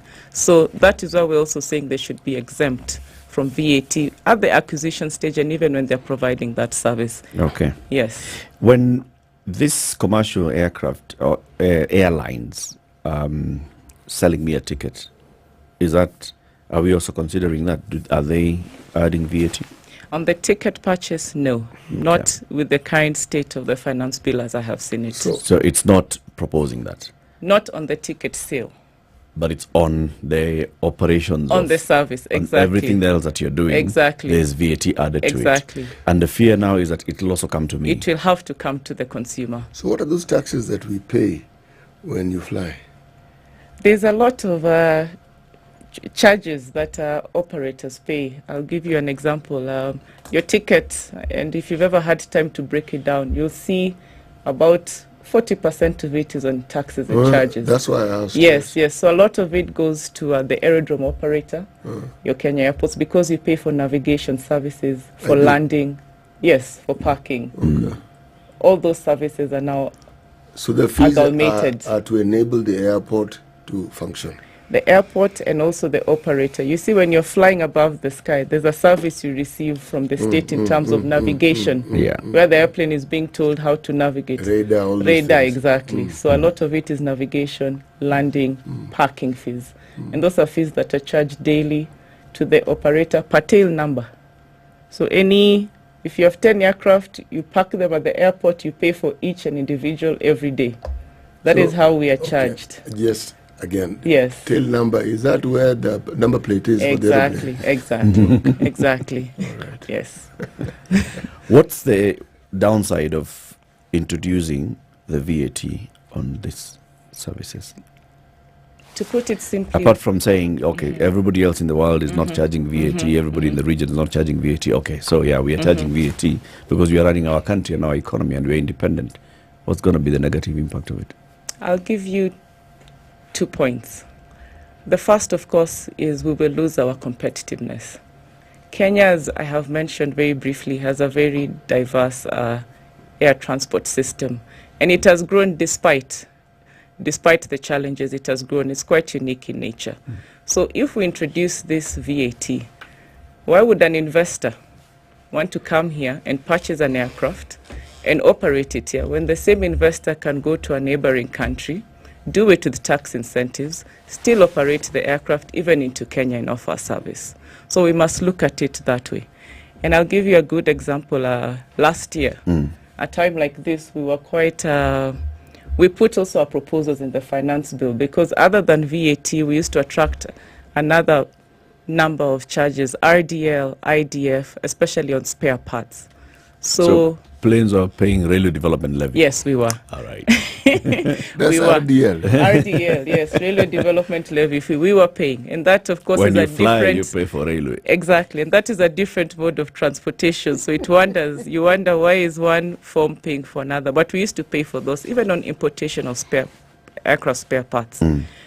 Last year, the government listened to us and they removed those taxes. So what has happened in the last year? Kenya has registered 43 aircraft in 1 year. In 1 year, the operators have hired over 600 people. And that is the benefit we see. 600 new employees. I'm talking new employees, Lafiff. Just from my members' calculation, I've not even looked at the whole industry. 600 out of the 43 new equipment, of only which 3 were helicopters, actually. The rest were balloons and fixed-wing aircraft. So you can see the ripple effect of these incentives. It means overall, the 8 times multiplier effect is felt by each and every individual. The minute you remove that, I dare say we will lose all that competitive advantage. These are business people. They will look at the numbers. If it doesn't make sense, a lot of them will deregister. And that is what we saw in 2022, when we told the government, because of these taxes, about 22 aircraft have been removed from the Kenyan registry just in 6 months. Because it was too expensive. So in 2022, instead of having new aircraft, they were being deregistered. Net, we actually had fewer aircraft registered in the country. Yes. And we had job losses. Of course. In the sector. Yes. Because of the incentives last year, 43 new aircraft bought and registered in Kenya. Yes. That means they're operating from Kenya and within Kenya. Yes. 600 new employees. Okay. And now you're saying if we introduce 16% VAT, the likely result of this is? All that will possibly go away because we're just beginning to enjoy the incentives. And then here again, we're at a very unsure place where we don't know if that policy perspective will stick or if it will change. And you know, these assets are expensive. They take about 10 to 20 years to recover. So of course, everyone has a bit of jitters. You've just brought your equipment. Now it's going to attract VAT throughout its cycle. Those are now the consequences we must deal with. Let's take a break. We continue this finance bill conversation shortly. Today, we are looking at the impact of proposals in the finance bill on the local air transport sector. The CEO of the Kenya Association of Air Operators, Engineer Liz Aluvanze, is our guest. She's here.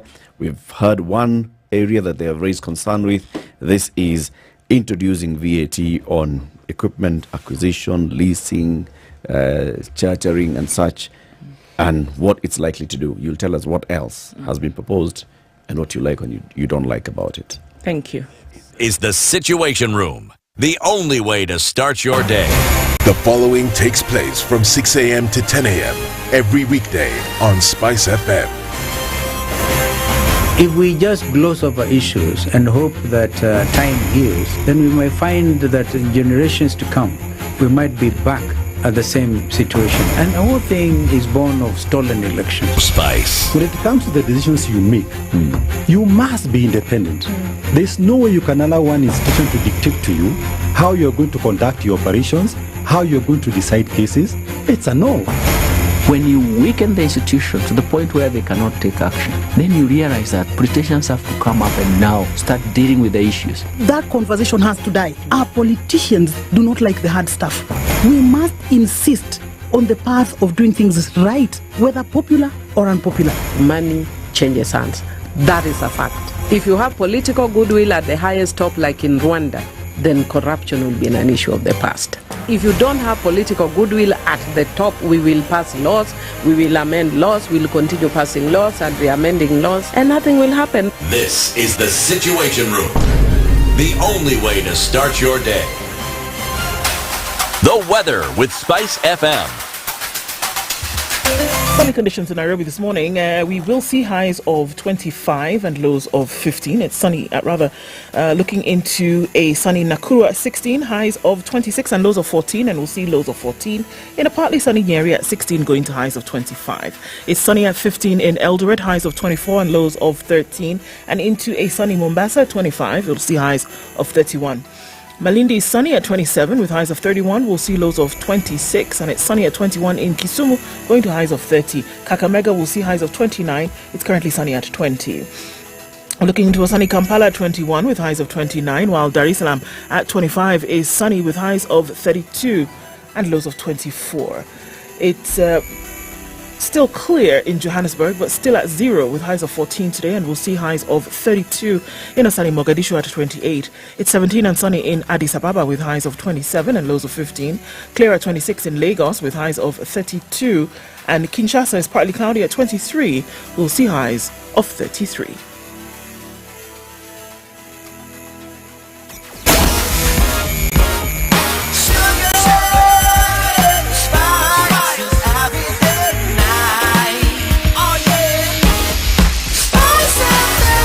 Spice up your life. Tuesday morning, not so crazy in many parts of the city today. It's the usual suspects coming off of Thika Superhighway. Heavy traffic coming in from Survey through towards Muranga Road, and that'll continue through towards the Globe Cinema roundabout. As you get into the city centre, that gets heavier. Then into the CBD, where most of this all is happening. Uhuru Highway is quite busy in and outbound traffic coming in from Westlands and also coming in from this other side of Mombasa Road. That will clog up as we get closer and through into traffic hour. All right, let's take a quick look at what's happening on Limuru Road. Everywhere that feeds into Limuru Road is very busy today. Coming in from Gigiri out to and further up from Kitisuru through towards Limuru Road. Lower Kabete going through Spring Valley is also starting to build, and we're likely to see that continuing. Kangunda Road still continues to be busy, but look at the Eastern Bypass. Traffic coming in through towards Cabanas via North Airport Road. Very, very busy this morning and touching on Outer Ring. We are in traffic hour, and that's what it looks like, folks. Let's talk in a bit and see what happens as we go through it. Talk to us on SpiceFM, KE on X, hashtag The Situation Room. Mature, intelligent talk every morning. Spice up yourself.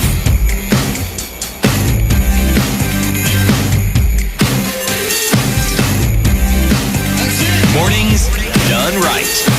94.4 Spice FM, Nairobi. So the finance bill has several proposals that are touching on air transportation in the country. The Kenya Association of Air Operators CEO Engineer Liz Aluvanze is our guest. The association brings together various members. It's not a new one. It's been in operation since 1967. It's 57 years old this year. Brings together operators of passenger, cargo, people who own their private planes, people who are in training services, who are training our pilots, people who are offering maintenance services, people who are also doing handlers, and others are secondary members. But the main members are all these ones. So all these airlines, Kenya Airways must be a member. Yes, it is. Okay. Yes. All these airlines that we book and you fly Yes. around here are members Yes. of. Even when you go to the Mara and you get into a balloon, some of those operators are your members. Yes. Even these emergency air rescue services, they are your members. Exactly. Okay. So when you have some introduction of tax pale, it is coming like this through the back door. You've told us about VAT. The proposal here is to start levying VAT. Initially it was zero rated, but now start levying VAT when you purchase, when you lease this equipment in the country. What other proposals are contained in this bill? Okay, there are two other interesting. Of course, I've mentioned the ones for aircraft purchase, but maybe it's important I go a bit further, just so that I'm not misconstrued. This particular clause limits the weight categories because aircraft are specified by weight categories. So the introduction of VAT will attract the aircraft between 2,000 kgs and 15,000 kgs of what we call the maximum takeoff weight. What is interesting, of course, in our analysis, that is mainly all the operators are domiciled in Kenya. So your safari tours, the ones who fly the caravans, and all those equipment you see within the Wilson space and the smaller. So I just wanted to clarify that there is a majority of them. Okay. Again, remember it's between 2,000 and 15,000 weight category. Okay. I do know for a fact, of course, the bigger aircraft, those ones are not impacted by this particular introduction of VAT. The second one, of course, is on the hiring, chartering, and leasing. That's on the services. The third one is on direction finding compasses and equipment. What's that? And these are the equipment that are mostly used by maintenance facilities to carry out their maintenance practices here in Kenya. So what will happen again is if you make their cost of business expensive, then the cost of maintaining aircraft domestically will be expensive. And say that again. What is this VAT on? It's on what we call direction finding compasses and equipment. Direction finding compasses and equipment. Yes. What are those? Those are, in layman's term, those are what the maintenance facilities use. It's equipment they use to maintain aircraft. Some of the most, technical equipment they use to maintain aircraft. Okay. And Kenya is actually a maintenance hub. I forgot to mention, other than the operators, we have 88 registered maintenance companies locally. So I just want to paint the picture of how many jobs and how big of an industry this is. So 88 locally registered maintenance organizations. So they will also increase their charges, obviously, because they must take in that cost if it does come through. And that cost, of course, will be passed back to the airline because aircraft must be maintained constantly and very rigidly. That is why it's the safest means of transport. Okay. So when that cost is passed, again, you can just understand it will just make the cost of business very expensive. You know, when we're looking at this in detail, and every sector that is affected by this, as we're trying to have conversations to understand what it actually means in terms of an increase in tax or an alteration or modification of an already existent tax, then makes it easier for us to understand what's happening. I'll give an example. Last week we talked to the manufacturing folks, and it was very clear that with this eco tax, what it meant is that all packaging would be affected, and then that means that when I go and I buy a bottle of cooking oil, for example, I will have to pay 130 shillings more if all of this goes through. All right, it's already expensive. And the same can be likened to this industry. So who is using this service, just for us to be able to understand? I mean, it's obvious somebody's going to jump on a plane and go somewhere. I go to Abuja, I pay a certain amount, and these are involved here, right? I pay a certain amount. So essentially what you're telling me is that instead of the $1,200 I will pay to go to Abuja, that with this, I'm going to have to pay a little bit more to travel because of the taxes that are then being introduced on equipment for folks who are already paying some large amounts here. Is that what we are saying, if we break it down? Okay, let me break it down. On the export of the service, that is if you're doing the service internationally, it will not attract VAT.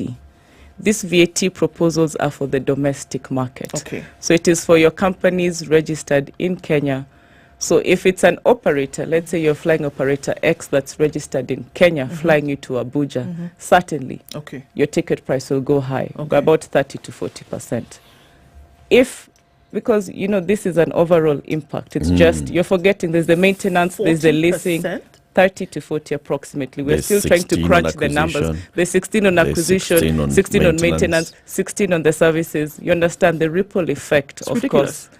Exactly. Just make it 50% so that you understand. Yes. It's a nice round figure. It's a nice round figure. Okay. An But of aircraft course- registered in Kenya, an operator registered in Yes, Kenya, offering this service Yes. from Kenya to Abuja. Exactly. Okay. Exactly. Kenya Airways, for and example. if you exactly, so put that in context.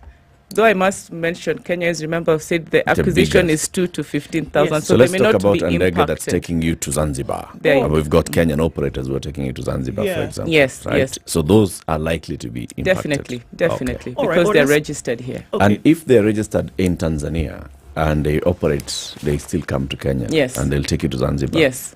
You'll not.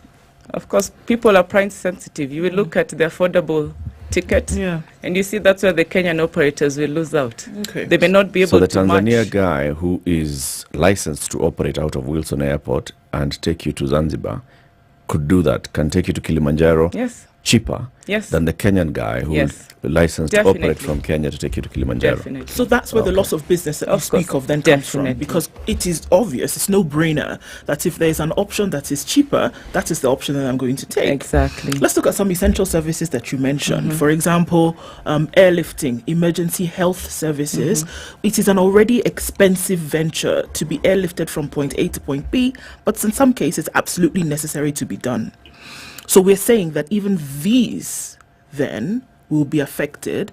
So we're looking at potential.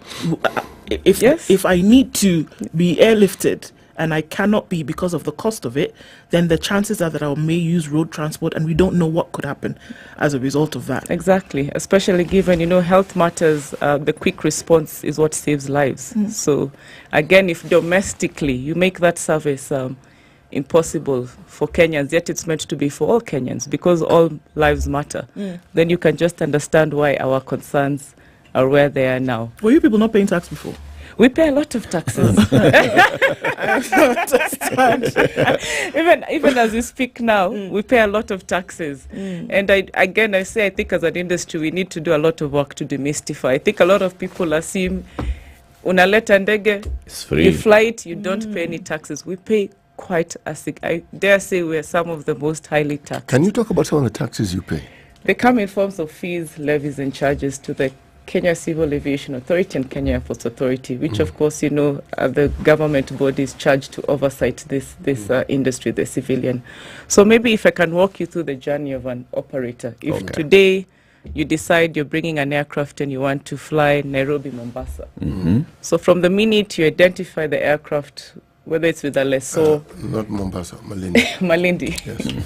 From the minute you identify this equipment, before you even bring it, you have to send inspectors there with you. They have to assess and see that the equipment is fit for purpose. Before it comes to Kenya? Before it comes to Kenya. So those are fees already. Whose that cost? Your cost. So, wait, we are buying a ndege, we want to bring in Nairobi, Malindi. Let's just and hear. the ndege is in South Africa. We have to send inspectors to South Africa first. Eric, to go and inspect it. Remember, we were buying 5 aeroplanes. Let's deal with that. Let's not tell them. No. Uh-huh. Let's just listen, because we may decide to buy a helicopter instead. Fly people to SA to inspect. Yes, yes. And this is the standard, maybe I should say globally. It's the nature of the business. This is what happens. This is what happens. It's not unique to Kenya. But of course, that charge is significant, so you have to cater to that charge. You bring it here. In fact, I should have started, before you even operate, you have to apply for what we call an air service license with the regulator. So this is where they assess whether you're capable or not. And in it, there are several fees, charges, levies, taxes that you pay. After that, you go to what we call the air operator certificate. And it's expensive charges, thousands of dollars, where you pay to sort of show that now you have the right personnel, you know what you're doing, your safety standards are acceptable. So it's a thorough analysis which can take even 2 to 3 years. And in it, you can just imagine how many charges you're paying, fees and everything. In the organization that you run, that those are staff that we call critical staff that have to be licensed by the regulator. You pay for those fees. For their renewal every year, you pay for those fees. For your aircraft certificate, the pilots, the engineers, everyone. Your head of maintenance, what we call the certifying staff, the people who can say this aircraft can now take off, it's good. You have to, they're licensed, so you have to pay for those. Every year you have to renew your certificates, just the same way you renew your car. So airworthiness, etc., they all, it's a constant fees and charges, sometimes even daily, because even the personnel, you see, it depends. If you're an engineer over, let's say, 45, your medical has to be done every 6 months. It's on my cost.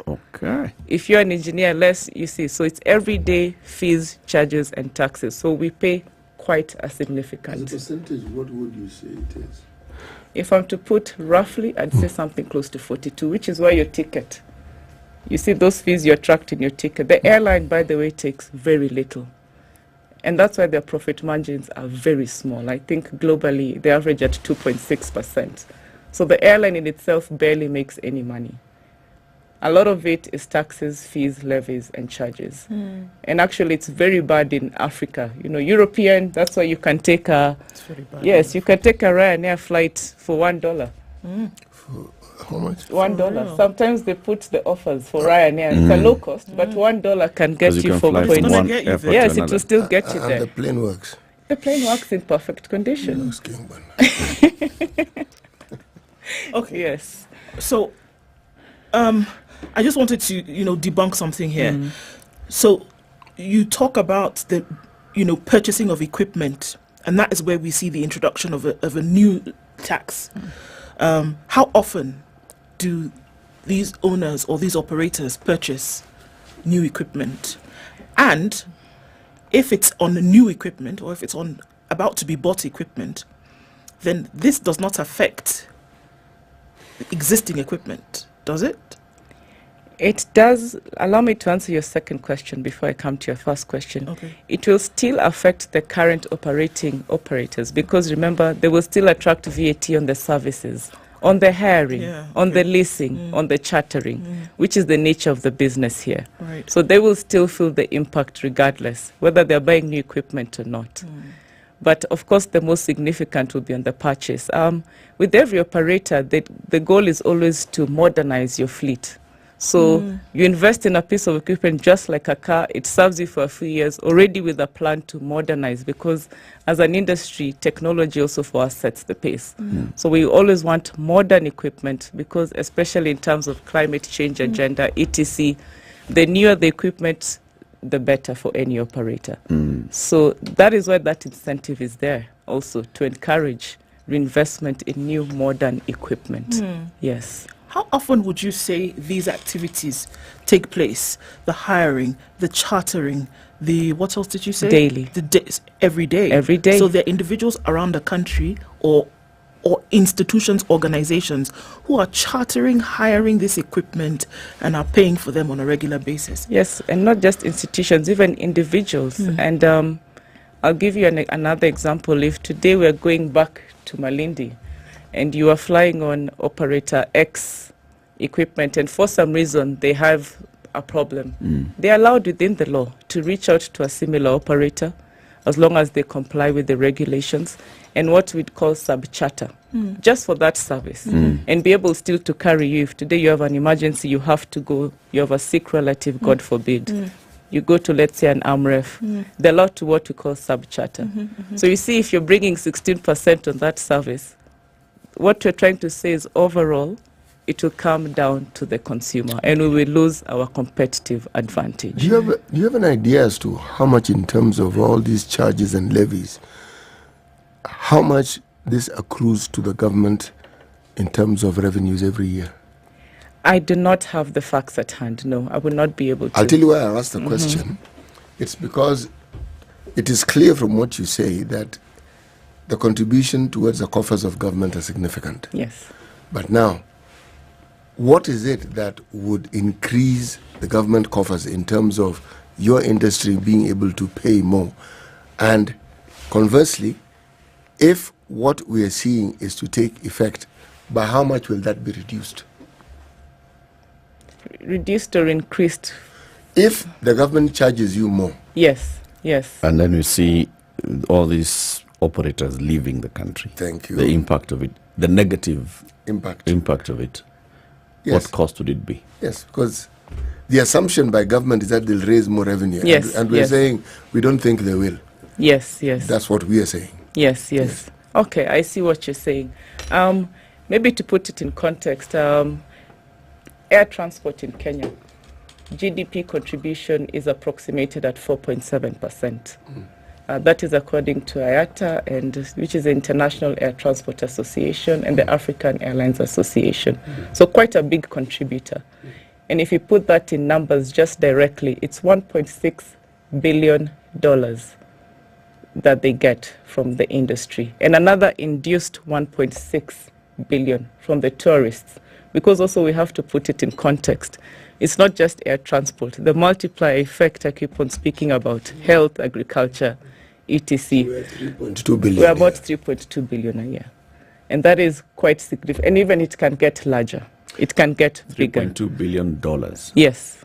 So we can contribution of air transport. So air transport finances devolution. Clean. Basically. Yes, clean. It does. Okay. So we're saying, my question was, okay, now if let's say we wanted to increase what this industry gives the government, what would you say the government would need to do? I would say it's just to have a conversation with the operators. And I think that is what all industries are requesting. We understand we need to develop our country. We're all paying taxes. That is not the issue.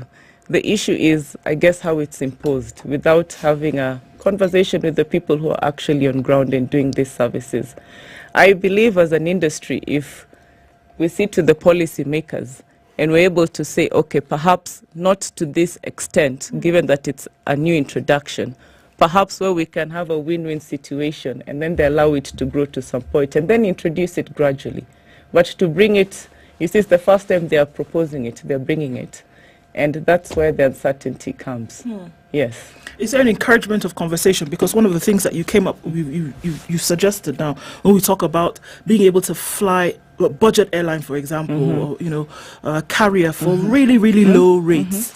And it must be that operators are having conversations with governments now that you can fly from Nairobi to Dar es Salaam or from Nairobi to Kampala for $50. You should be able to do that, but then it needs the conversation. And this extra money that governments are essentially looking for will come by virtue of the fact that you've widened the operational base and that many more folks can get on a plane and travel within East Africa and be back the next day or then somewhere else or in the evening. But it cannot happen. If you're actually looking for more funds, the way to do that is to have conversations, especially in this industry, that will reduce the amount that you fly for and increase the number of folks who are getting on the plane. Exactly. So where are those conversations happening, or has there been room for it to happen? Because then what you then get is that come one sunny day in May, you're told, well, this will be the tax come the new year, as opposed to having conversations that will achieve the same end goal, but keep people happy. Exactly. And I think that's the challenge we're facing here, is there seems to be a disconnect. We work, as an association, we work very well and very closely with our parent ministry, which is the Ministry of Transport. So we're able to articulate, they understand the situation and the issues, because they also have a team of experts that really understand air transport. The disconnect seems to be when we are trying to have those conversations with the National Treasury, who are the proposers of some of these bills. It's now to just ask them and tell them we need to sit down and have a conversation where it's a win-win situation. We understand there's increased pressure to raise revenues. We're all Kenyans. We're not going anywhere. This is our country. We want to develop it. As an industry, we need better infrastructure. We want to fund to develop infrastructure. And actually, globally, I forgot to mention, the proceeds of air transport are meant to be put back to the industry.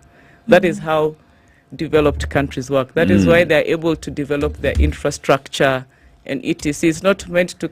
So they ring fence. They ring fence. Some of these levies are actually ring fence. They shall be reinvested in the industry. And you're saying there's not the case in Kenya?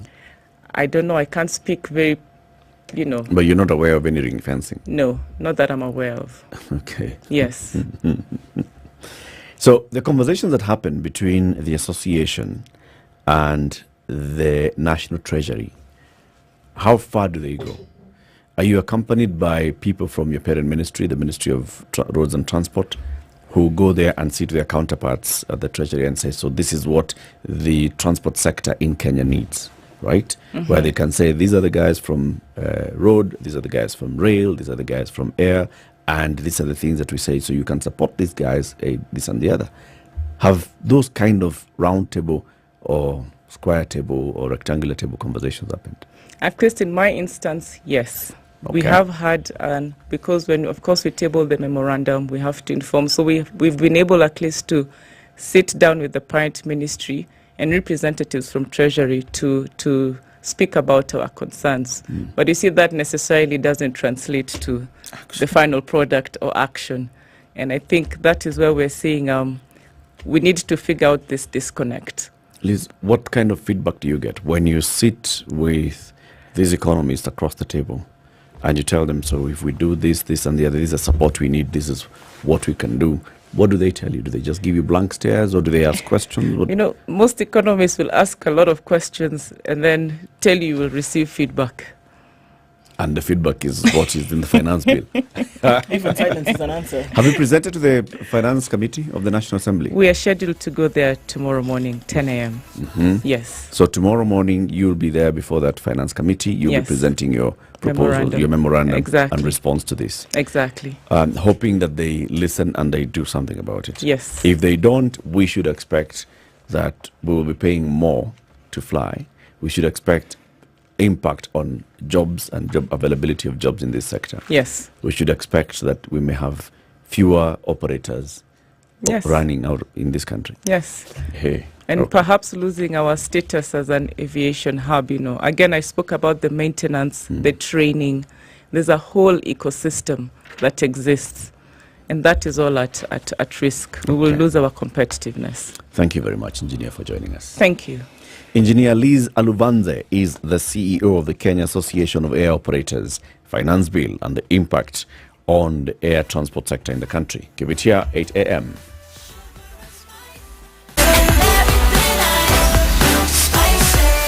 Spice up your life. It's now 8 a.m. Get effective relief from strong pain with Panadol Extra. Panadol. Relief starts here.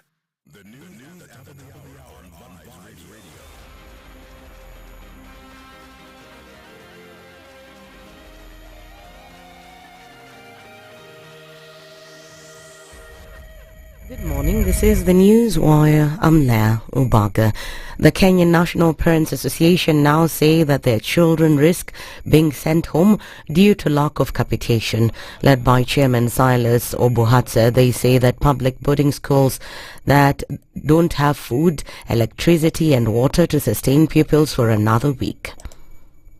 Sisi kama chama cha wazazi ningelipenda kuwaunga mkono Bwana Nsioka, chairman wa KEPSA, na Bwana Kuria, chairman wa KESA, kwamba serikali ijaribu iwezekanavyo kufikia mwisho wa wiki hii itume pesa zile ambazo zilibaki kama balance katika akaunti za mashule, aswa katika boarding schools, secondary schools. Wanafunzi kama hawana chakula, hawana maji, hawana mwangaza, hawawezi kusoma. Tunaomba kwamba serikali isikize Bwana Nsioka na Bwana Kuria ili zile pesa balances ambazo zilibaki situme katika akaunti za mashule kuanzia kesho kufikia Friday wiki hii. Akaunti zote za mashule sio zimepokea hizo pesa, ndiposa hawa kuwa mashule wakaweza kuendesha mashule kama kawaida bila taswishi.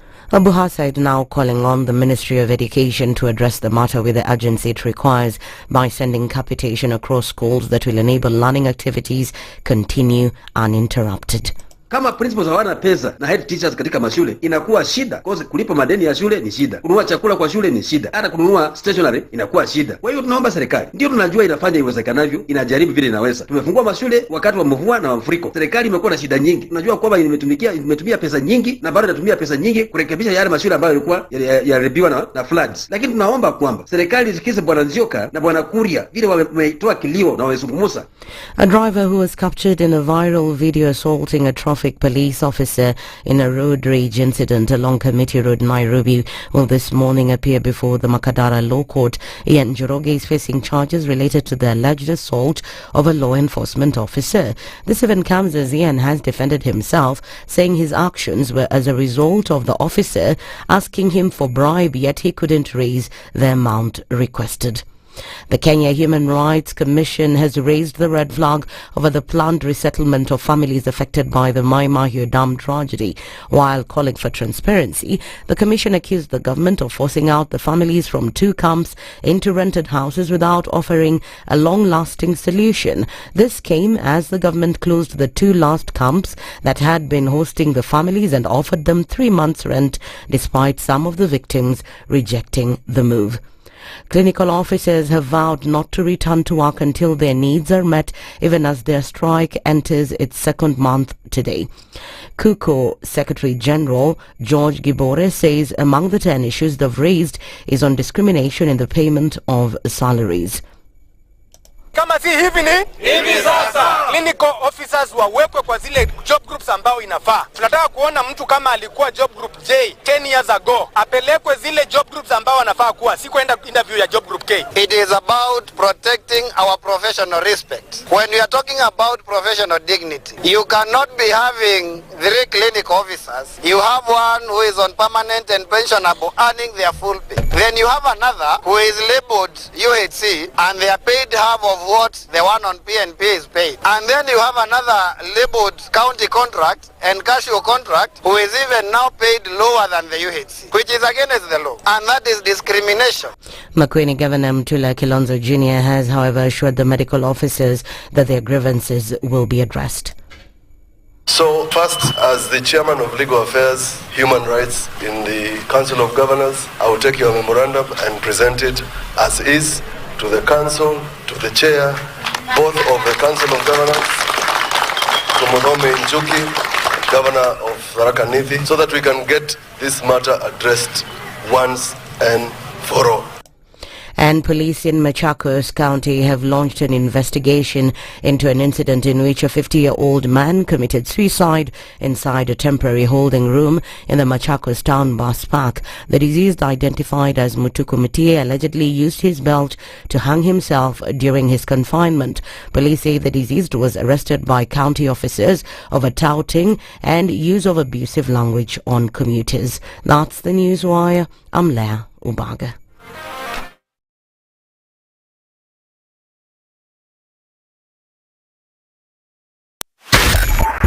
102.5 SpiceFM, Kisumu. All right, where are you this morning? If you are on the Eastern Bypass heading out into the CBD via North Airport Way and then trying to either connect through towards Outer Ring or wherever it is you're going, you're stuck. Why? Because there's traffic, and it is what? It's bumper to bumper. Very busy in that area. Coming on to Outer Ring as well, busy. Kangunda Road is busy. Everybody's snaking their way, trying to make their way through to the Thika Stupa Highway. And there's traffic also there as well, coming in from Garden City through to the CBD. That's busy. Limuru Road, even busier than it was half an hour ago. And it's snaking its way along through towards Muthaiga and then out towards Wangari Maathai Way. Very busy. Lower Kabete, Spring Valley, busier. And coming off of Waiaki Way through towards museums and all of this good stuff, very busy as well. In and outbound traffic, heavy on James Gishuru this morning, as well as then coming in from Kileleshwa, touching on Mzima Springs, this whole area, they've decided traffic hour today, we will show you. So we're still continuing with that. Let's see what happens as we go through it. We'll talk SpiceFM KE on X, hashtag the Situation Room.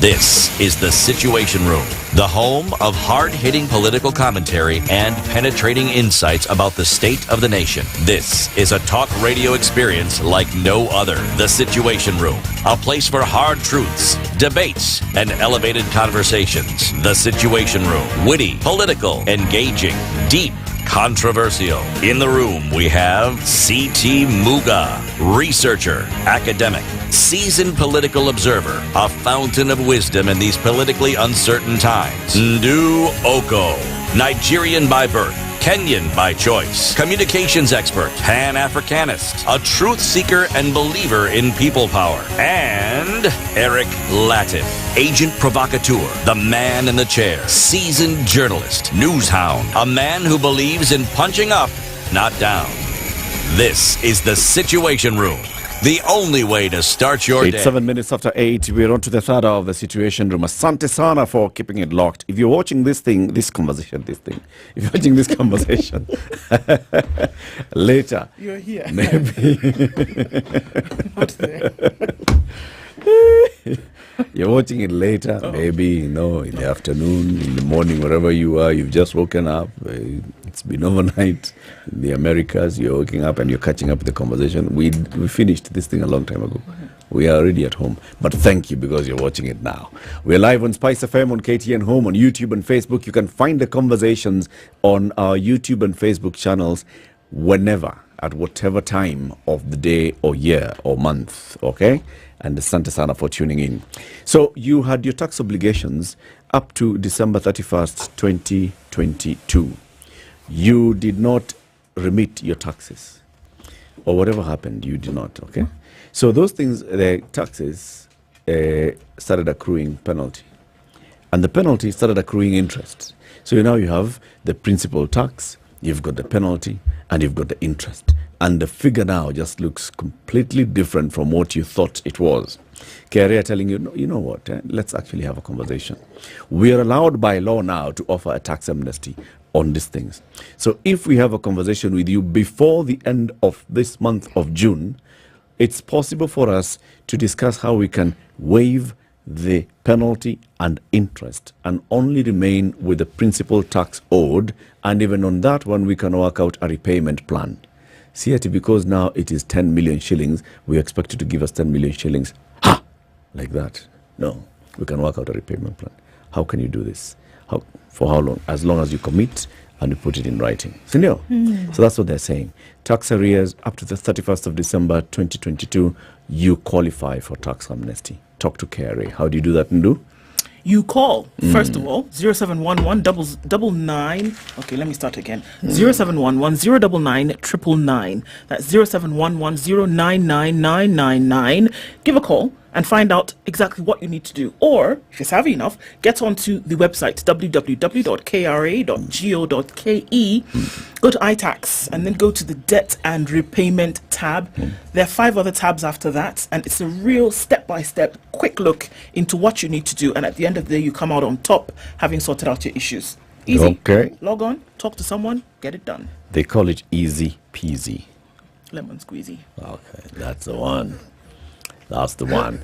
Well, we continue our Finance Bill Tuesday conversations, and this time we brought in a legislator who will be looking at the finance bill, and she will be expected to vote on the finance bill. Gadoniwa Mushomba, Member of Parliament for Githunguri constituency. Good morning. Good morning, sir. Good morning, good Eric, to have you here. And my professor of Proverbs. Mheshimiwa, these kofias of yours, I like them. Oh, you do? Yes. Thank you. How many do you have? Many colors. Very nice. Yeah, thank you. Very nice. Thank you. It's Signature. a way of just making it easy for me. Signature. Not really signature, but I don't have to really do a lot of work on my hair. Yeah. Nice one. I may not have that much time. Yeah. You do? Yeah. Thank No, you. they're Thank lovely. you. They're very Thank you. nice. So how are you doing? Very well. Been following you guys. Karibu sana. Very good and healthy conversations. Yeah. Somebody else who's been following us is Kenchik. And they've been in the country for many years, over 50 years, Kenchik in the country, 40 actually. And they've done a lot, in terms of just developing the poultry sector in Kenya.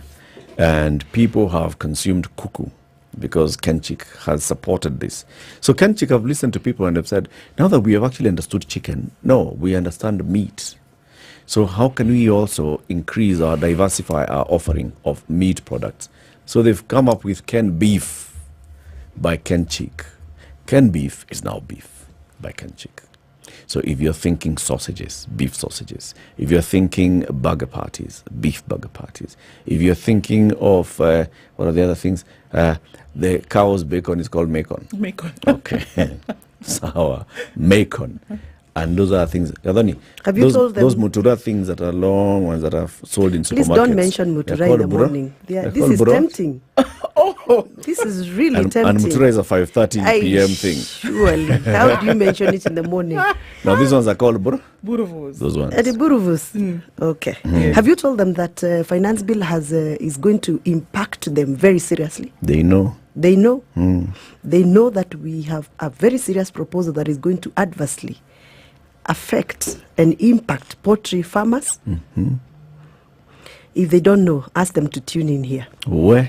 You'll tell us. I'm going to dissect that. You will tell us about it. And tell them what if the proposal goes through, what is going to be the impact. Because it is amazingly negative. Where? To the farmers of Kenya. Where? Anyway, so those guys are saying, if you'd like to buy now Ken Beef by Kenchik, go to any supermarket, any retail store, you'll find them. Okay. Okay? I'll try. City, give the Mheshimiwa the day's proverb. This week the proverbs are from? The Republic of Bensouda. Actually, yes. Bensouda did come from Gambia. Yes, she did. She did. She did. She's not dead. She still comes from Gambia. She still comes from Gambia even till today. When she was in the ICC, she came from Gambia even today. And maybe she went back to Gambia after ICC. Yeah. Are you people through with all this? We are done. Yeah, thank you very much. All right. Read the proverb. All right. People get fed up even with honey. People get fed up even with honey. Yep. Yes, they do. In my community, we say Kamau Mweronia Iraga. Kamau. Kamau, who was brown, sometimes ends up becoming very black. And Kikuyus didn't like anybody who was very black. Light-skinned Kamau can get because I'm a dark-skinned. Kikuyu, so I come from a Kikuyu community. So when you want to warn somebody about getting excited over new ideas, over new persons, without, first of all, doing due diligence on them, we use the same proverb, and we say, Kamau Mwero Nyairaga. So don't get excited over this nice person who is packaging himself as a nice person, because eventually he may turn out to be the very black person. Atatoa tint. Tint itaisha. That's a nice one. Rangi tanyeshewa. Tanyeshewa. That's a nice one. It's a Gambian, you said? Yes, all the proverbs this week are from the Republic of Gambia. This Kamau of yours, Gadoni, that we elected in 2022, Ananyeshewa. That's you who said. This your Kamau. Who? So, the finance bill, 2024, right? Is one of those things that are making my Kamau change color. Yeah, it's a punitive, oppressive piece of document. What? That is going to make Kenyans' lives even harder. It's going to stifle out people's livelihoods in this country. And I'm worried that if it do happen as proposed, we are going to have very serious impact on livelihoods, and especially touching on the productive society of Kenya. The productive, I mean the people who are earning. Yeah, because there are double taxations proposed, and some of them are retrogressive taxes. Let's start with the main ones. You represent Githongori constituency. It's very, very active, vibrant agriculturally. Yeah. Very many things. Yeah. They're big poultry farmers. They rear pigs. They are in dairy. Let's start with poultry, because you mentioned. I mentioned poultry. We are not very big in poultry in Githongori, but we are very big in Kikuyu, Kabeta area. In fact, we have the biggest poultry market in Wangige, yes, where we sell a lot of eggs, and in Thika. And according to this proposal, Eric, we have proposed that we are going to allow eggs from the East African community to come in to Kenya without any duty. So we have removed all the duties that were there, especially the excise duty. What does that mean? It means that anybody now who is farming poultry or producing eggs in Tanzania and Uganda can now freely bring their egg here. And allowing that to happen, noting that the cost of production in Tanzania and Uganda is so much lower compared to cost of production in Kenya. That will allow more cheap eggs to come from our neighboring countries. And because our farmers cannot keep up or match up, what they will do, they will just give in. And this might kill the poultry industry in this country, because there are no better equating incentives given to the same farmers in Kenya. I expected if you are to do that, what we have proposed, to remove excess duty and allow eggs to come into Kenya, we then have to subsidize a lot of inputs for our local poultry farmers, but that has not been done. So I see a situation where there will be a lot of proliferation of eggs from East African community to Kenya, and that would definitely kill the poultry sector. Please explain this again. Currently, there is excise duty imposed on poultry products. Yep. From the East African community. No, not from all the East African community members. But now when we do a blanket entry allowance for them, then that will flood the eggs into this country. Now, Eric, let me tell you what will happen. Is that not part of the East African Common Market Protocol? It is a part of the protocol, but if we allow it to widely get opened without any restriction, any taxes on top, it means then I can actually now go to Tanzania and do my poultry in Tanzania or Uganda and still bring eggs here in Kenya. And that is exactly what is happening right now.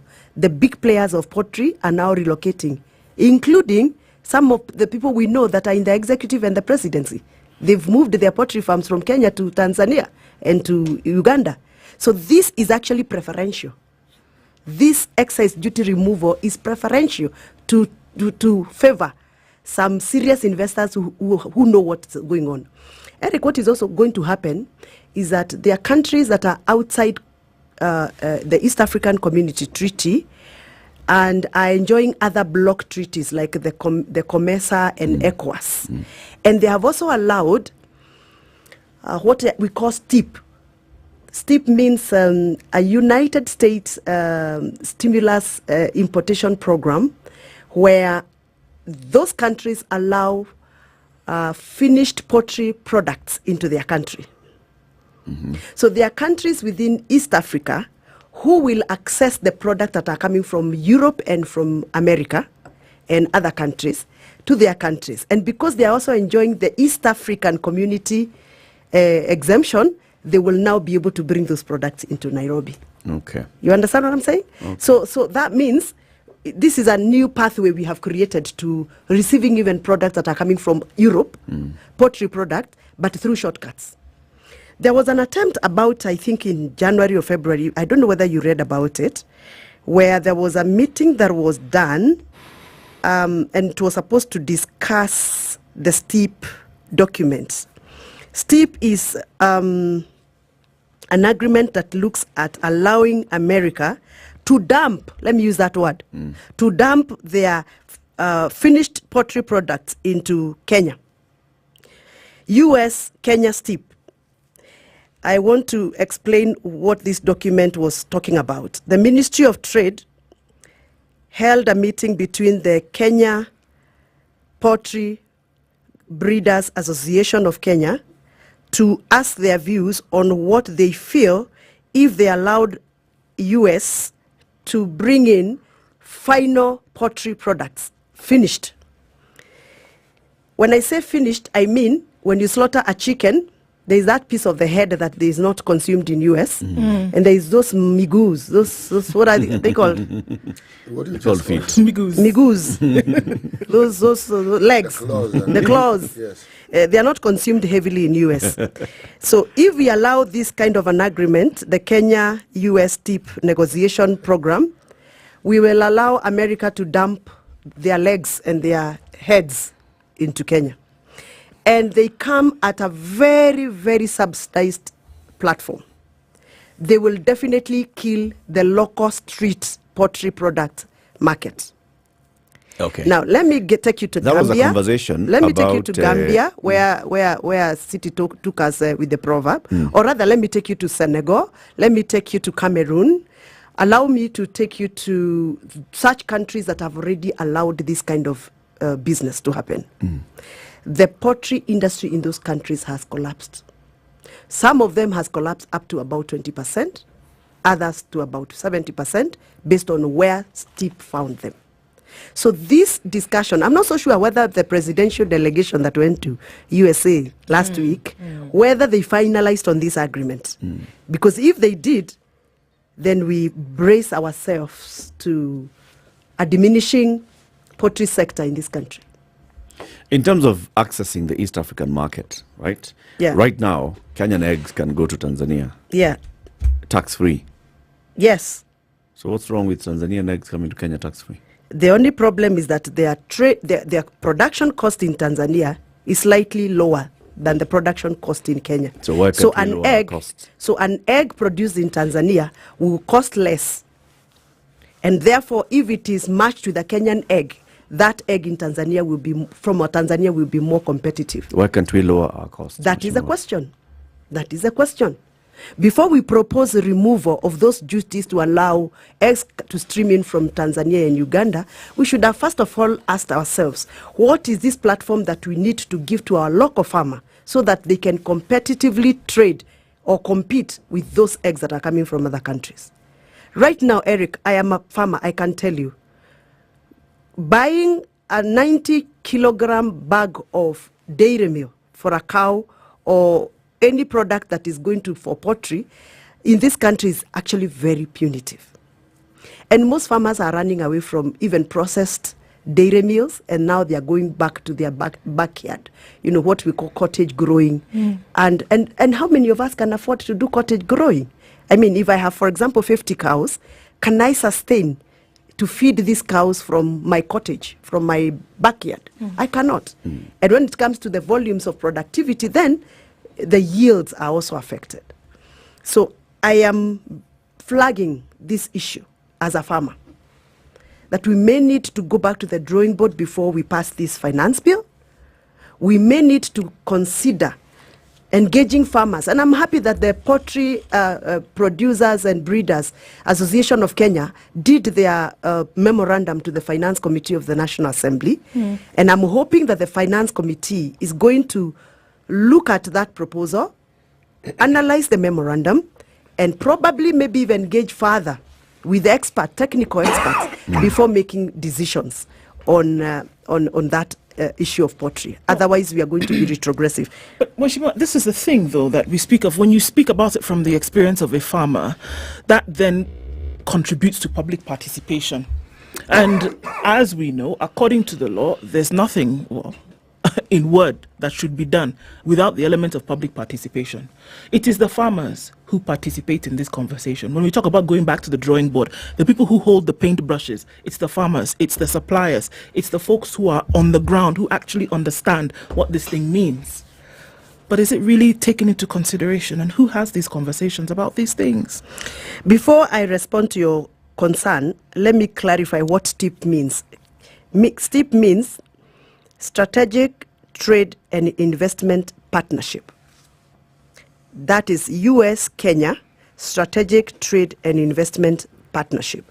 This is a proposal under the Ministry of Trade, Department of Trade, Ministry of Investment, Trade and Industry. And that's a very sensitive document.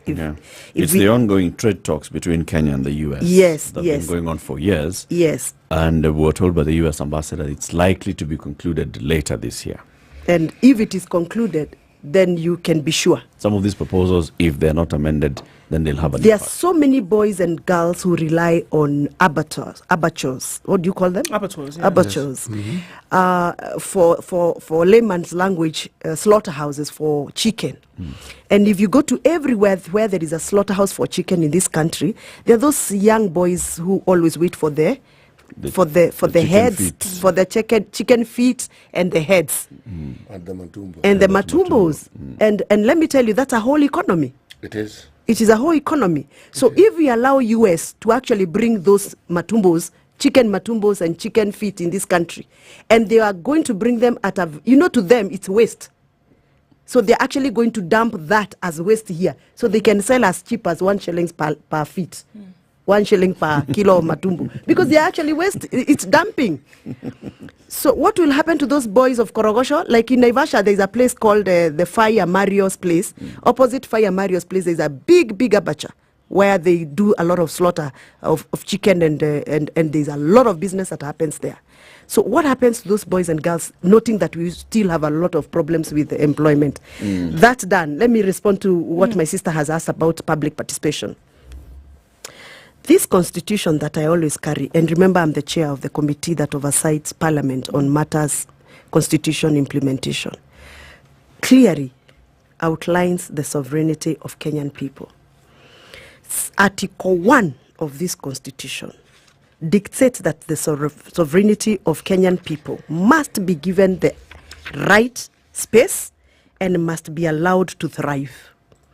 The spirit of this constitution then directs that we must allow Kenyans to give their ultimate opinion on lawmaking process. And that is why we must have public participation. But I don't know why in this country we have taken the public participation process like a political process. And I don't even know why politicians are allowed to oversee public participation, because politicians would definitely be biased. They will skew the process towards their wanted or expected outcomes. So last year, I did public participation, not because I was supposed to do, because that at the stage I did public participation in my constituency is not actually part of the process. But I voluntarily went to my constituency and did my own public participation just to weigh people's opinion and get to know their expectation as my voters. And they told me very clearly and very loudly that they were not comfortable with Finance Bill 2023 proposal. Out of that finance proposal, public participation I did, I received a lot of, can I say setback? Yes, I received a lot of political thrashing, political intimidations and all that. But I expected, because that was the mood of the country, I expected that those that went for the formal public participation sittings before the committee that is relevant, that is the finance committee, I expected that their views would have been amalgamated into the final finance bill, which translated to Finance Act 2023. But unfortunately, it wasn't. And that has been the trend. And I'm calling out the executive. I'm calling out Parliament, because Parliament must get serious and align themselves with this constitution. So this thing is a waste of time. Is that what you're saying? From last year's activity, all this thing that's happening. From when last year's activity, for public participation, Washington, in the newspaper, when emails are sent out, when people are told in your wards, in your whatever, come out for public participation, the CIDPs for county, for example. When we talk about the finance bill, when they say come and tell us what you think, it really is an exercise in futility. Well, I don't want to say generally across the board that this is an exercise in futility, but I want to flag out the Finance Bill 2023 activity. That whole activity was in futility, because whatever people said, over 90% Kenyans said they don't want affordable housing. And I'm sure it is in record. But did we listen to them? No. 90% said they are worried about the added levies on fuel. That was last year's proposal. Did we abide with what people presented? So I am not going to generalize and say public participation is an exercise in futility, but specifically what happened last year on finance bill proposal was not right. And if that happens this year, then I think people must go to court. People must go to court. And we must align ourselves with this constitution. I am very disappointed, Eric. You know, when I sit here as a member of parliament and I cannot be able to assure my voters that their opinions can be respected, and I swore to guide them and lead them using this constitution, which we are not aligning ourselves with, then I feel it's not worth to be a member of parliament. Because why should you lead people by force? Why should you, press your own opinion and your own way of doing things to down people's throats, and yet we are in a democratic country governed by the rule of law? So I guess this is the time to speak out. Okay. And some of us, when we speak out, we are not applauded. We are not embraced. But we are speaking what is actually happening. Look at, for example, what is happening with our issue that I keep talking about, our land.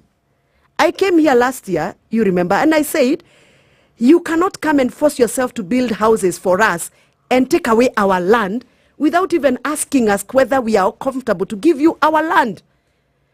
All those houses, affordable houses project you're seeing, I want you to produce for me a project in Kiambu County where members of Kiambu County were invited for a public participation meeting and asked to donate land to government, or to give back land to government of Kenya to continue constructing affordable houses.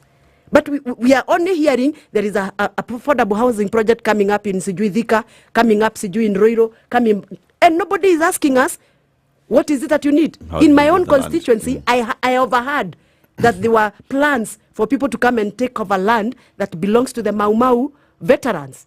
Land that was gazetted in the year 2011 by the late Olen Timama, specifically to come up with the Mau Mau veterans structures like the galleries, the kereres, the Mau Mau education facility, and it's there in the Kenyan Gazette.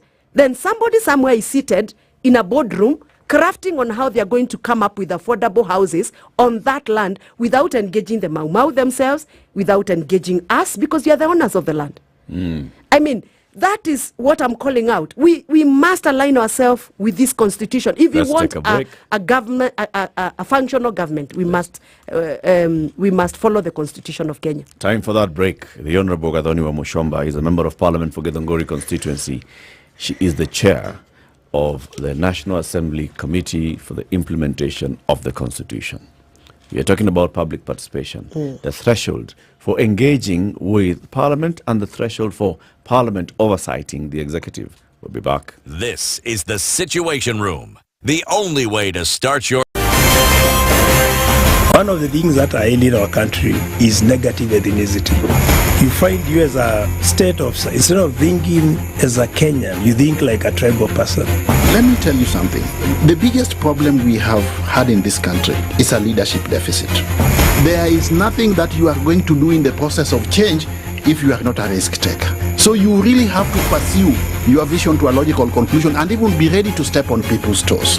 When it comes to the economy, you can run away with it. They say statistics are like bikinis. They reveal a lot, but they conceal the vitals.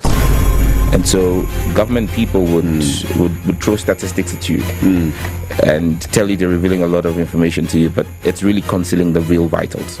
We need to get out of that, because when we want to grow our democracy, one basic thing that really requires to be understood by the political class, by all of us, is institutions are critical. This is the Situation Room, the only way to start your day. The weather with SpiceFM. Sunny conditions in Nairobi this morning. We'll see highs of 26 and lows of 15. And we're looking into a sunny Nakuru at 16 with highs of 26. Nyeri is partly sunny at 16 with highs of 25. And looking into a sunny Eldoret, we'll see highs of 24. All right, Kisumu this morning is sunny. I beg your pardon, Mombasa is sunny at 25, highs of 31. And we'll see highs of 31 as well in a sunny Malindi at 27. In Kisumu, it's sunny at 21 with highs of 30. And Kakamega at 20 is sunny with highs of 29. Kampala sunny at 21 with highs of 29, and we'll see highs of 32 in a sunny Dar es Salaam. Johannesburg is clear at 0, highs of 14, and Mogadishu at 28 is sunny with highs of 32. Addis Ababa we'll see highs of 27 with sunny conditions all through. It's clear at 26 in Lagos, going to highs of 32, and we'll see highs of 33 in a partly cloudy Kinshasa at 23. SpiceFM, Nakuru. Busy in the city this morning? Yes, it is. It's been quite a busy Tuesday. It doesn't really matter where we look. There's traffic everywhere, really, coming off from Gong Road, getting towards the city at the City Mortuary roundabout. There's incoming traffic from Raila Odinga Way, and from the other side of going then down Valley Road. That's heavy getting into the city, and Uhuru Highway is going to have your bits and bobs of traffic as you come in from Westlands out from Mombasa Road, and it also continues coming in from the Thika Superhighway right around the Globe Cinema roundabout. There's traffic that's bumper to bumper as you get through towards the central part of the city. Let's see what happens in about half hour or so. We'll talk on SpiceFM KE on X hashtag the Situation Room.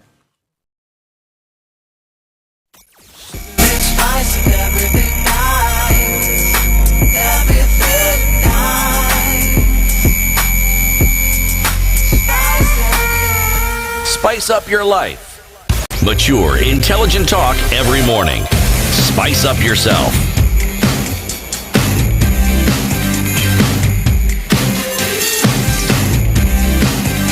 Mornings done done right. 94.4 Spice FM, Nairobi. Our Finance Bill 2024 conversation continues with the Honorable Gathoni Mushomba, Member of Parliament for Githunguri constituency. Which we've heard the things that you've said. You know, your frustration. You say, in fact, you get to a point where you're wondering, what's my job as an MP? And you've talked about the Constitution. You walk around with it. You chair the committee that is responsible for oversighting the implementation of this Constitution so far. As we look at public participation and engagement of the public on this finance bill and the likely outcome out of it, we have to come back and ask ourselves, we don't have a law that governs public participation in this country. You chair the Constitution Committee, that is the committee that's in charge of oversighting implementation of the Constitution. This is right at your doorstep, Mheshimiwa. Why don't we have a law on public participation? According to the standing order of the National Assembly, my committee oversights. Oversighting means our work is to identify and communicate on what we have identified as a miss. There is a committee that is supposed to take up that, the Committee of Justice, Legal Affairs, and craft laws that are going to align with what we flag out. So my committee does not craft. My committee flags out. Okay. And my work is to flag out. And it's already flagged out. Actually, even in the previous parliament, it was flagged out. And it's the honors of the relevant committee to execute. We have seen previously the Committee on Justice and the Committee on CIOC working together to craft bills. Even in the last parliament, those two committees crafted the bills on, amending the Political Parties Act so that we can have this coalition political party thingy-majiggy. We saw them amending the electoral laws so that we can have something happening. Why can't you work together this time again? What we do, according to the standing order, you initiate the process as the committee relevant. If you require technical support or otherwise from the other committee, then you create that coalition, and that coalition or collaboration can only be directed and instructed by the speaker. So I can't just walk into another committee and say, I'm here because I want us to collaborate. It has to be a process. So but Eric, I want you to allow me... Hold on, let me just ask this so that we can understand. What powers does your committee have when it comes to oversighting implementation of the Constitution? A very crucial requirement of the Constitution is public participation.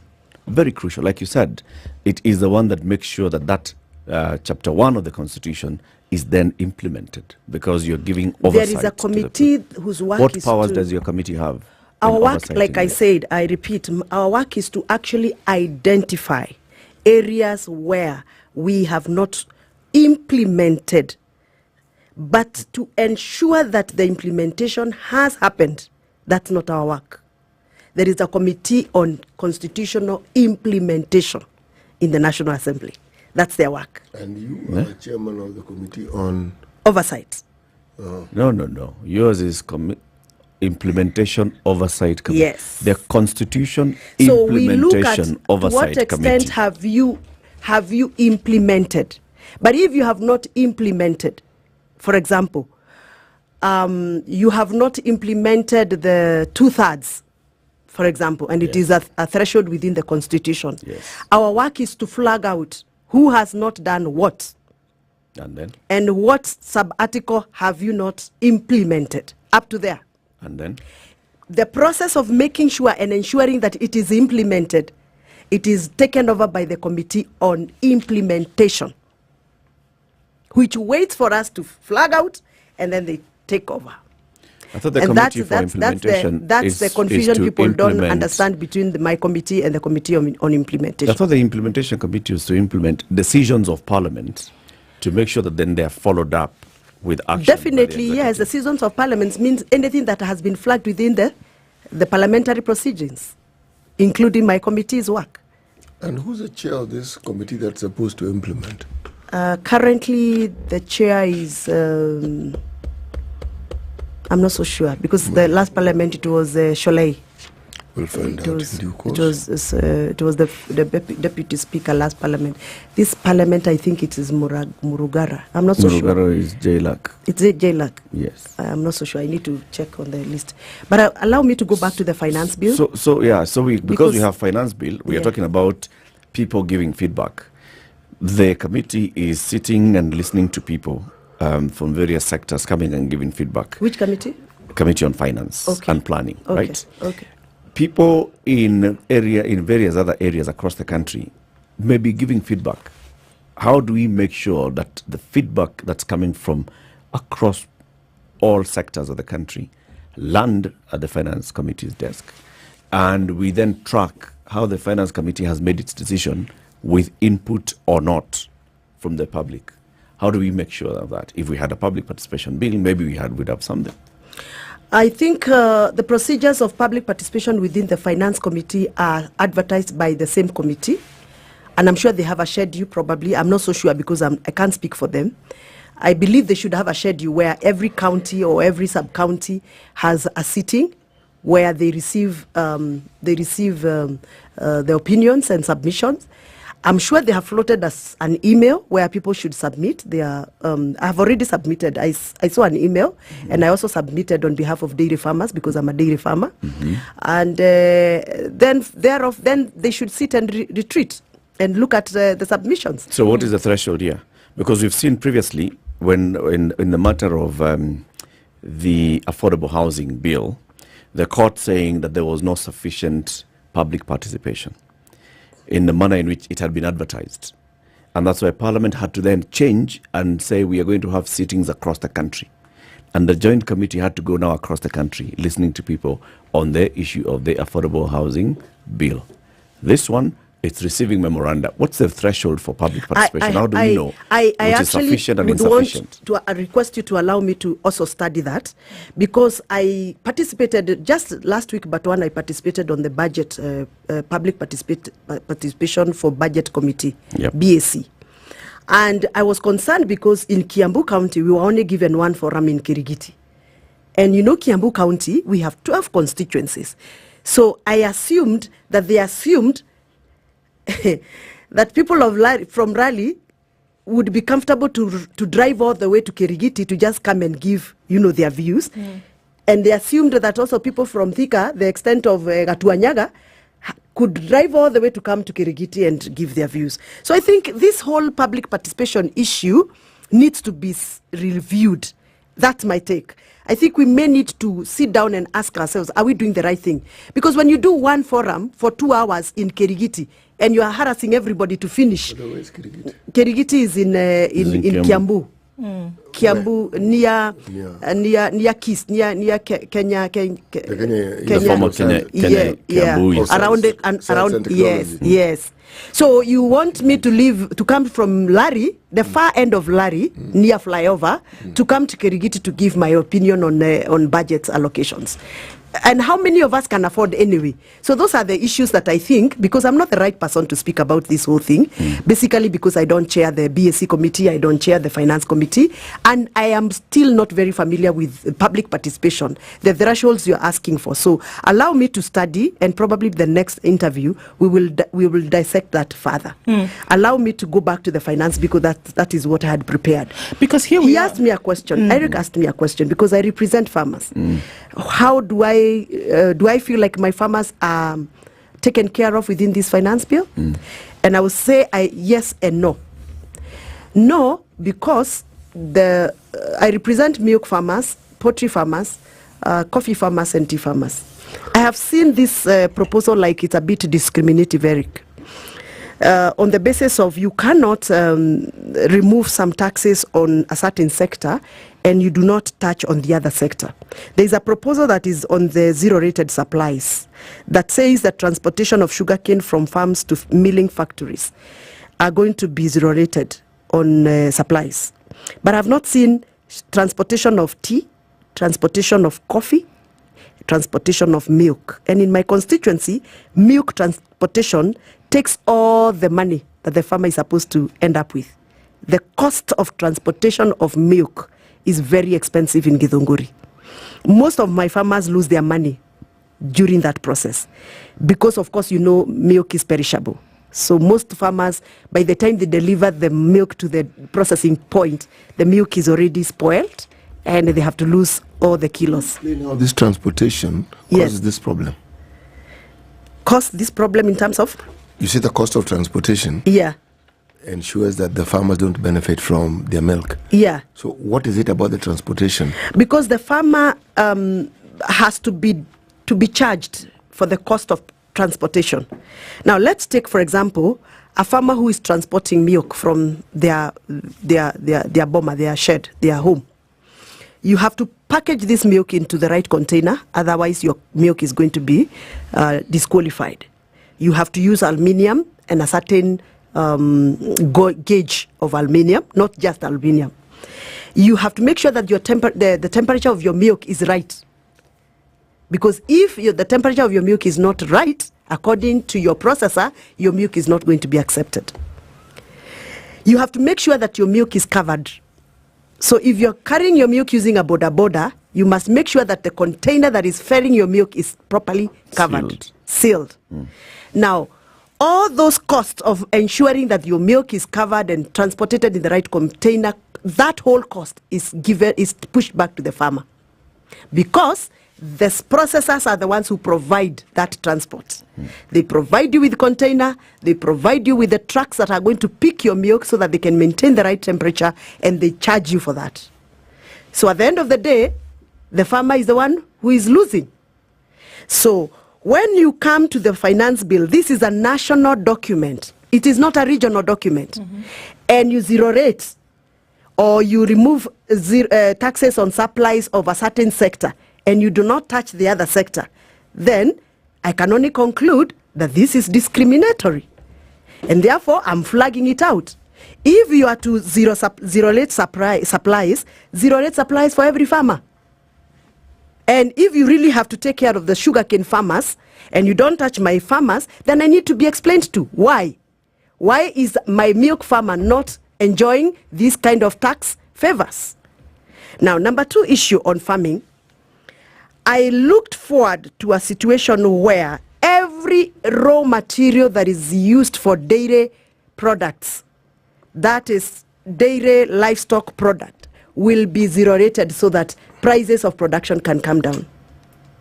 I looked forward because last year I complained very loudly, and the president himself promised that I have heard you, but because we had not prepared for last year, we are now going to be prepared for this year. And I looked forward for that moment, and it's missing in this finance proposal. Thirdly, last year, my farmers who rely on value addition on tea cried and complained very loudly on excise duty that was put on papers that are used for packing tea leaves. Eric and Tim, I'm sure you consume tea. That tea bag that you removed from a certain box, a corner box, that box is made up of a paper called bond paper. That tea that you put in the bag, in the cup that has a kind of a label, a small label, small a bag, string, and like a small bag. Those are 3 different papers in that one bag, because there is that clear looking, you can see the tea leaves from afar, and then there is that string, and then there is that branding that is done on that as a tag. Those are 3 different papers. There is a virgin paper, there is craft paper, and that string. All that paper, according to this finance bill, excise duty of 35% is added. Are they all plastic? Remember, this paper is imported. So when you're bringing that paper, because we no longer produce paper in this country, you pay import duty. Remember, this paper has to be cleared at the port. You pay IDF duty. Remember, this is value addition. And in Kenya, any product that is under value addition is subjected to VAT. So there is 16%. Are you writing down? So there is 35%. There is 25%, there is 3%, there is 16% of VAT, and then you can add import promotion levy of 3%. Do your maths. So those proposals on value addition cannot sustain any industry in this country in value addition of tea. Now let me tell you, my brother, and I want to be heard very clearly, especially by farmers.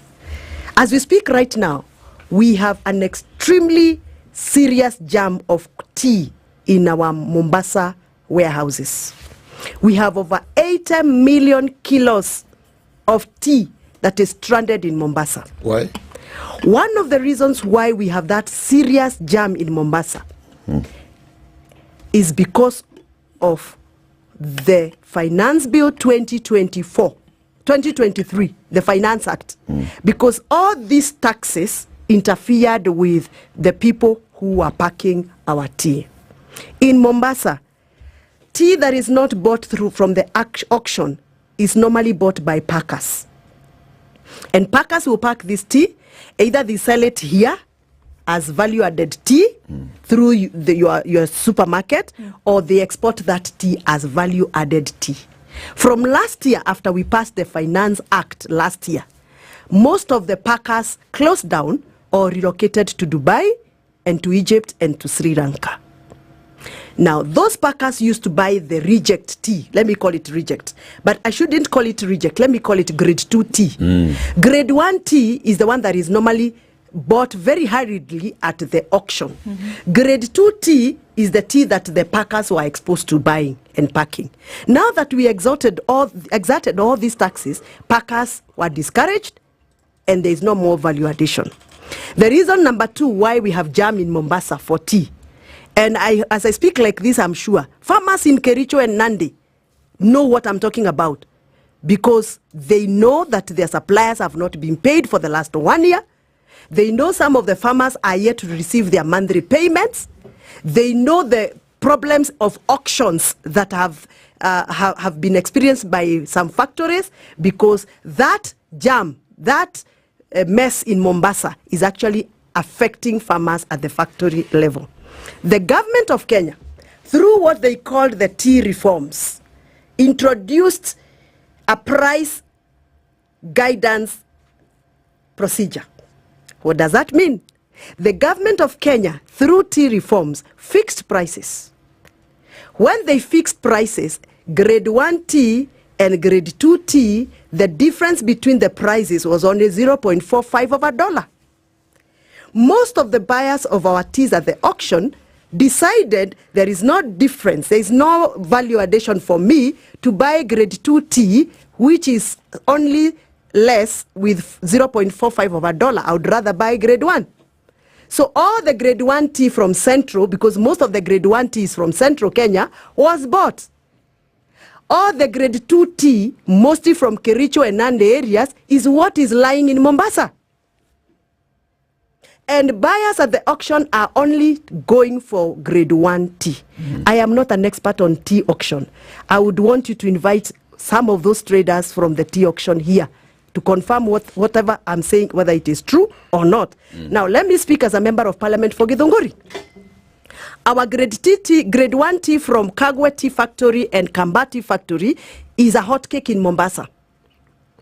But because there is some cost that is normally shared by economies of scale, the jam affecting the tea from other regions is also affecting the price of our tea. I hope you understand what I'm saying.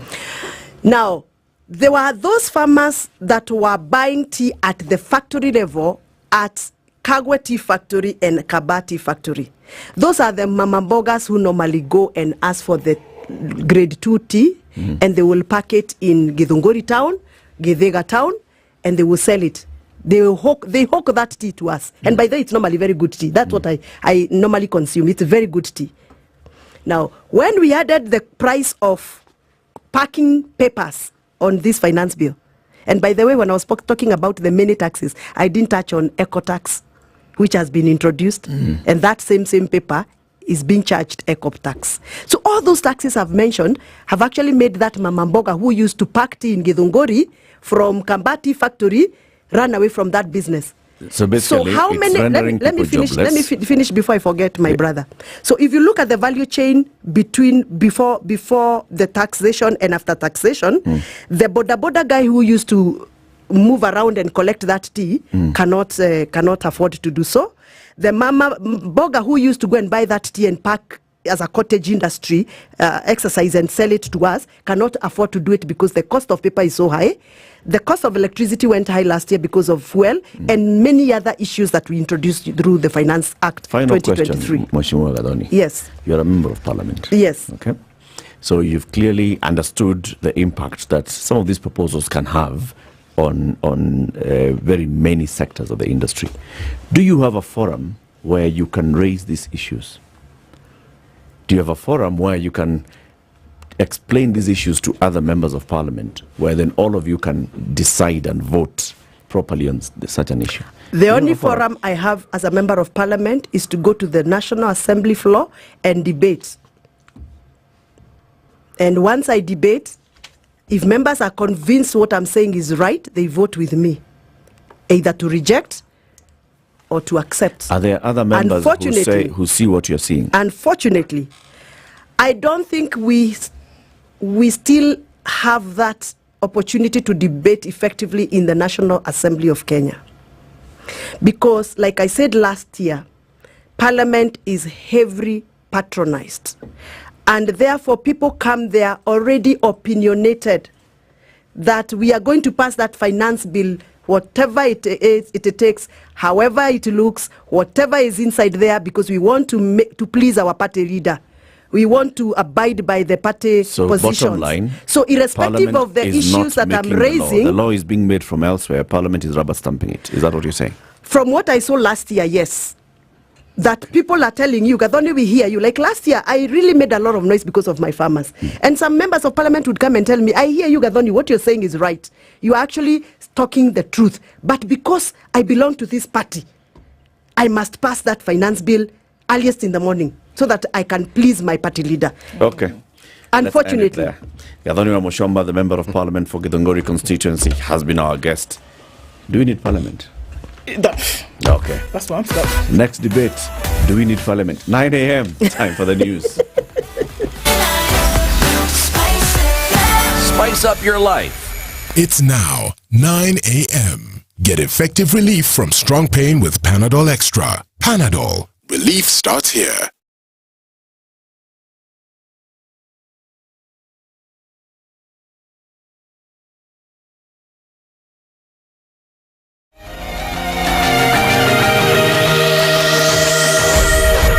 Good morning, this is the News Wire. I'm La Ubaga. Education Cabinet Secretary Ezekiel Mashogu has rubbished claims that schools will be closed due to a shortage of capitation. Speaking in Migori County, Mashogu said that financial constraints wouldn't be enough reason to close schools prematurely.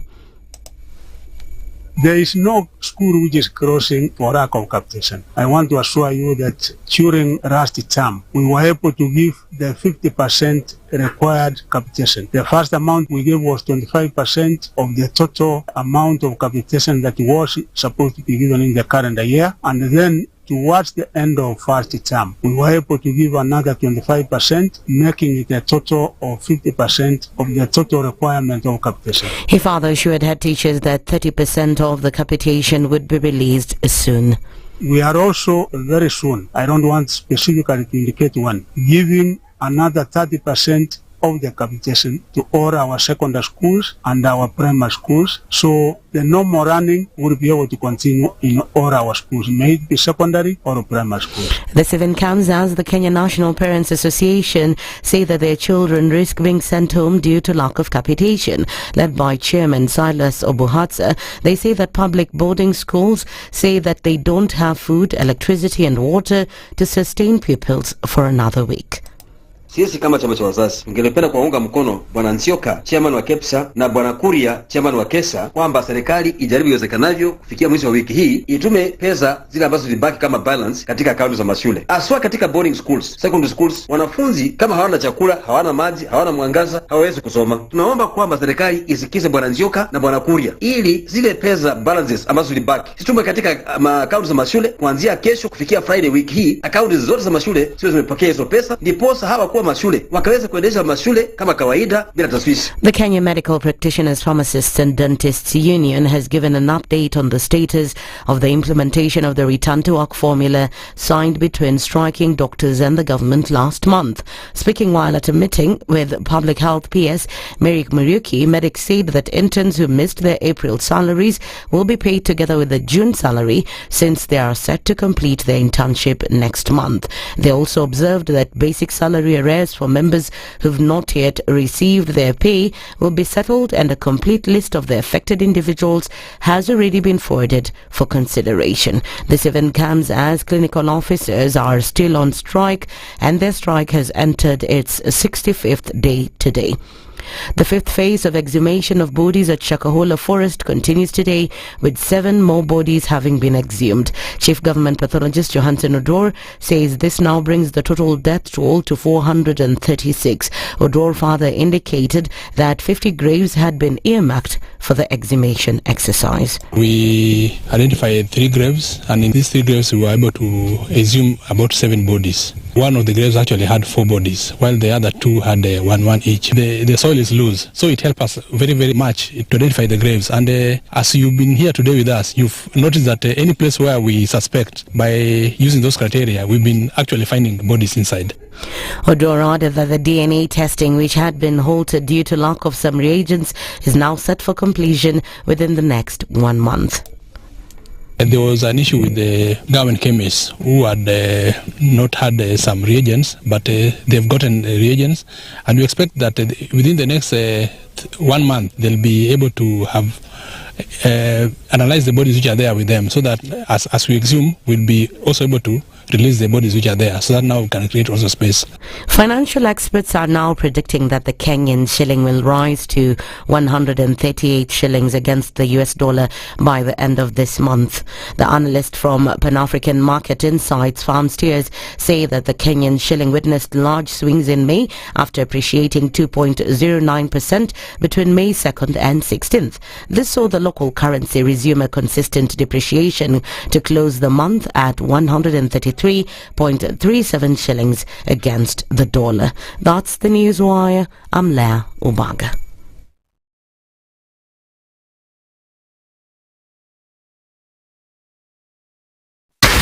.4 Spice FM, Nairobi. All right, where are we at a few minutes after 9 o'clock? Traffic in the city today, and it's quite heavy. All right, so we're looking at it coming in off the Thika Superhighway, going all the way through to the Globe Cinema overpass. Very, very busy traffic getting into the city this morning. Uhuru Highway also then leading into the CBD, coming in from Mombasa Road. Then a bit of a tricky situation as you get through to your different junctions. And we're also seeing some traffic still left on Gong Road. Raila Odinga Way is giving through towards the Globes, rather towards the City Mortuary roundabout, and Langata Road then leading out towards Uhuru Highway still continues to be busy. Let's take a quick look at Limuru Road, where traffic was crazy a while ago, and it's still a little bit of that as you get through towards Muthaiga and then out towards Wangari Maathai Way. So that continues for a while, and it's still very heavy coming off of Kiambu Road, getting towards Muthaiga Square. It continues. Let's see in about half an hour what it looks like. We will talk on SpiceFM KE on X, hashtag the Situation Room.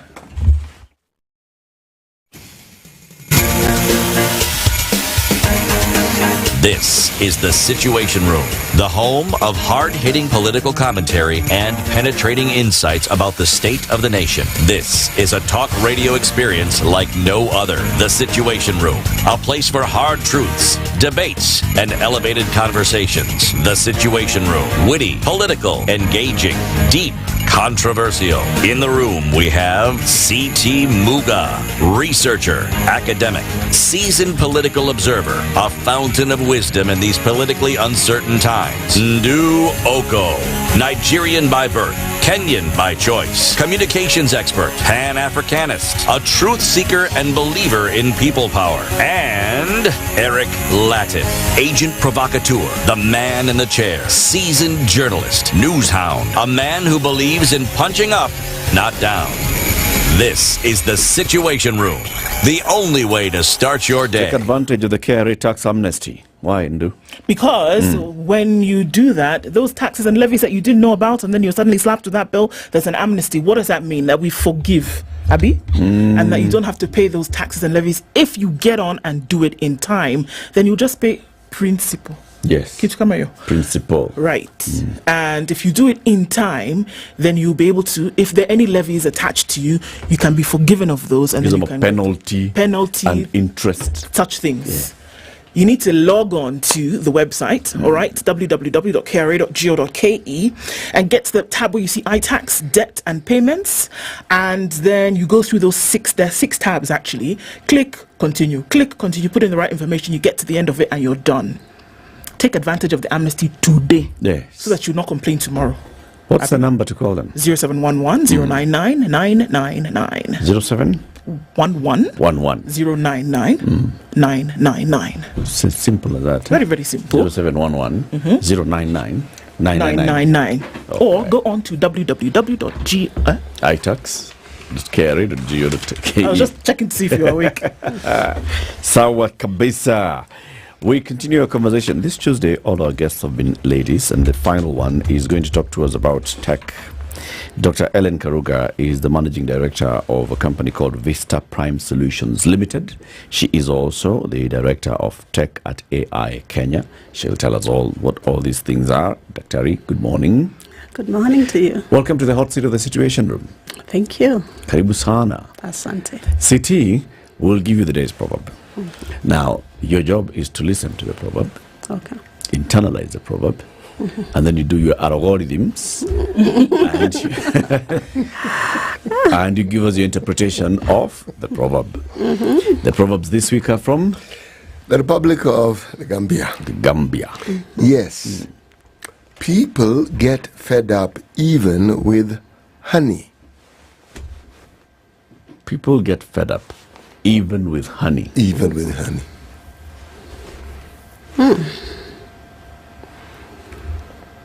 What I decode from that yes, you did there. is that you can get too much saturated with something which is good, which leads to not appreciating the value of whatever it is. Yes. So, take everything in small measures. Yes. Spot on. Spot on. Am I Moderate. Right? Spot on. Thank you. Thank you. Moderation. Yes. Is the way, is the word. Okay.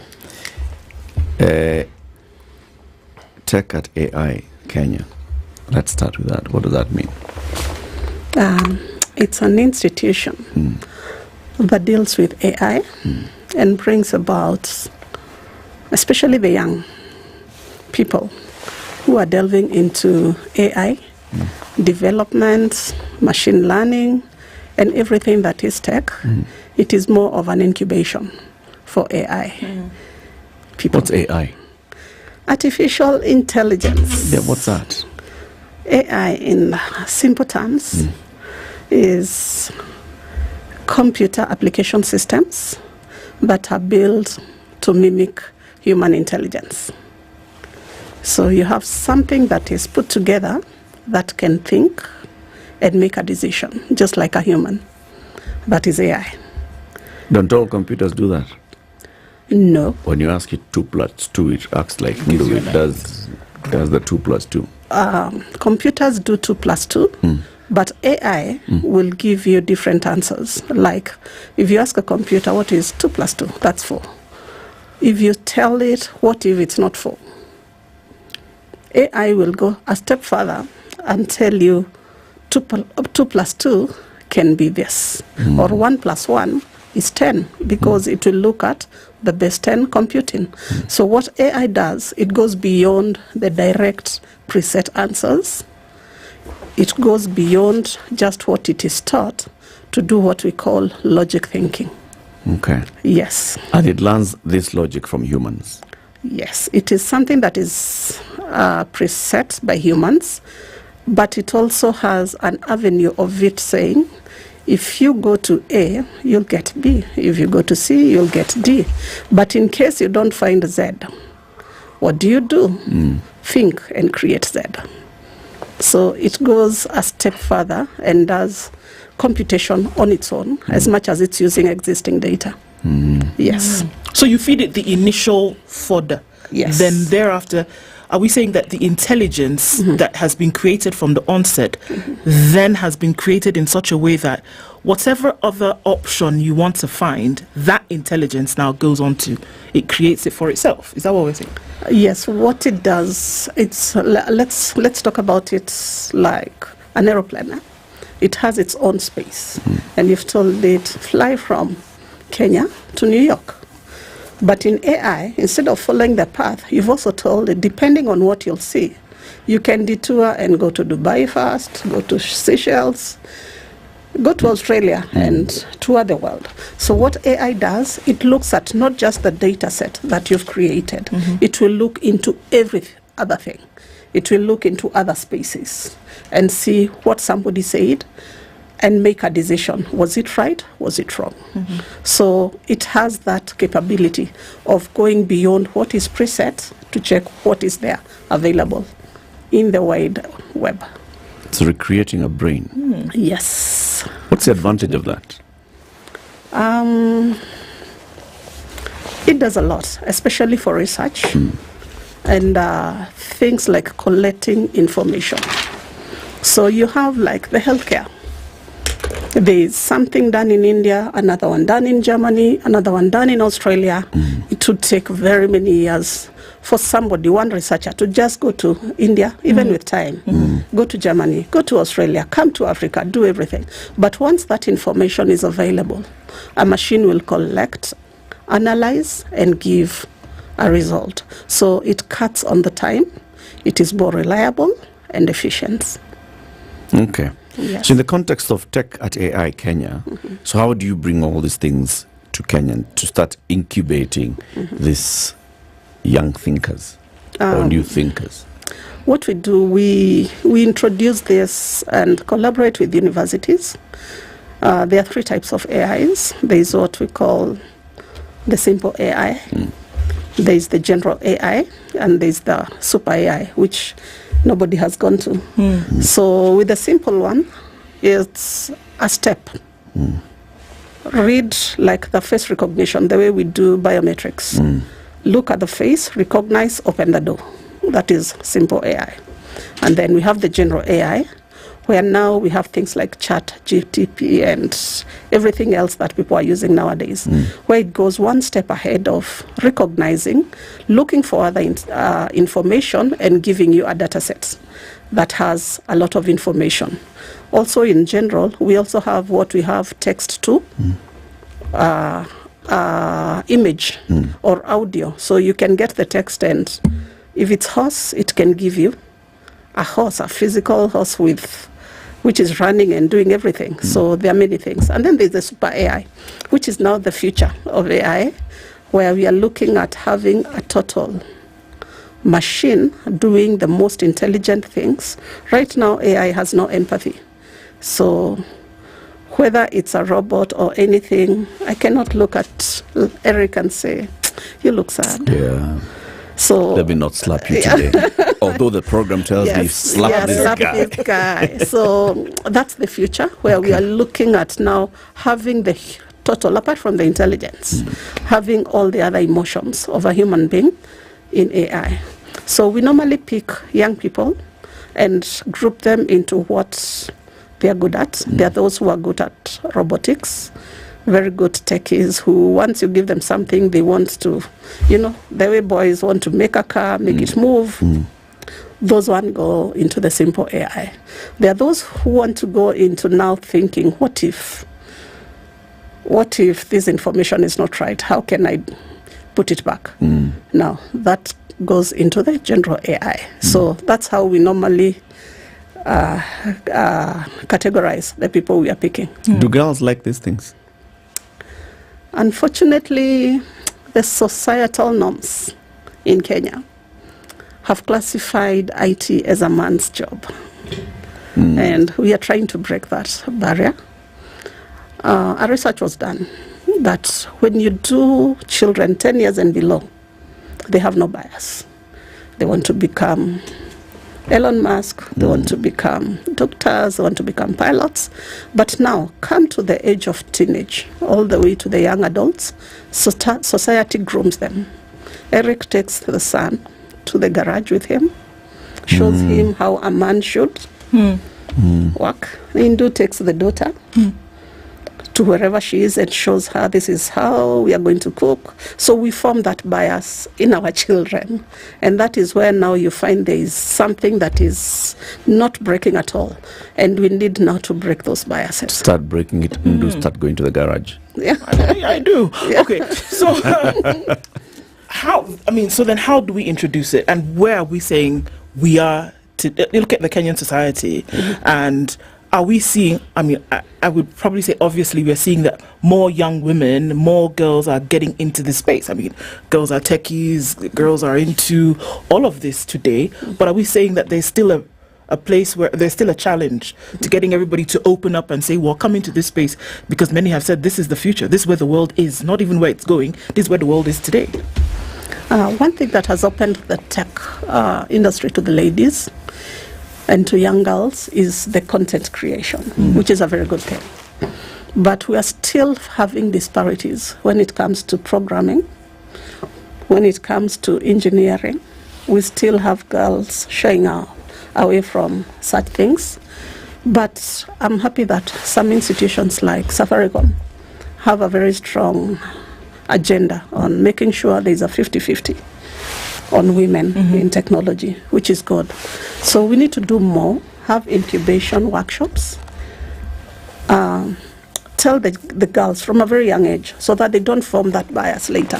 When they are young, it's very easy to form them. Let them see what they can do. 2, we also need more role models because they are not there. So you go to a tech meeting, I also go to a tech meeting, I'm a Sage business partner, and I find myself as the only woman director. Really? Yes. Is that a good thing? It is a good thing because you can point your daughter to me and tell her that, yes, there is a woman in IT. But it is also something that needs to be broken because everyone will assume you've been sent. And you have to assert yourself as a voice in that space. More women are coming up, but we still have a parity where we find that women in tech, even from the very low point, is about 25% of what is there. Yes. You know, the thing that I always find interesting, everything about AI, simple, general, I get it, I understand it, super, I don't get. The emotions part. You see, it brings in the question of where do human emotions come from? What is it in our structure, in our brain, in our body that come together? Which direction do the neurons go to? What do they combine with to produce emotions? I've watched movies where AI is supposed to think, and you know how it is, they end up taking over the world. But to what end, really? Even if it could be done, to what end? That really is the thing that I keep churning in my head, and I never seem to understand it. Well, it doesn't, I don't click. To what end? It's a box that is not opened yet, but it is heading there. It's only there in the science fiction movies, but it is heading there. But one thing comes into mind, the ethical issue of AI, that if you allow it to think and get maybe its own reasoning, what if it goes to the extreme end and decides to do the wrong thing? Yes. Who are you going to sue? What if it decides that, yes, I have my own mind and I think killing you is the right thing? Yes. So those are the ethical issues that need to be checked before we get to the super AI and have bodies that regulate. Because even right now, you'll Google something, you'll want some information, it will give you so much. True, half-truths, and total hallucinations. That's what AI does, because it's not specific to whoever who created it. It goes beyond the comfort zone and looks at what Lafiff did, what you did. Everybody does it. So we need to have serious ethical bodies, which are still not yet there, to just have somebody to monitor what is the truth, because you can have somebody pushing an agenda and sponsor all AI companies to push that agenda. Oh, yeah. What happens then?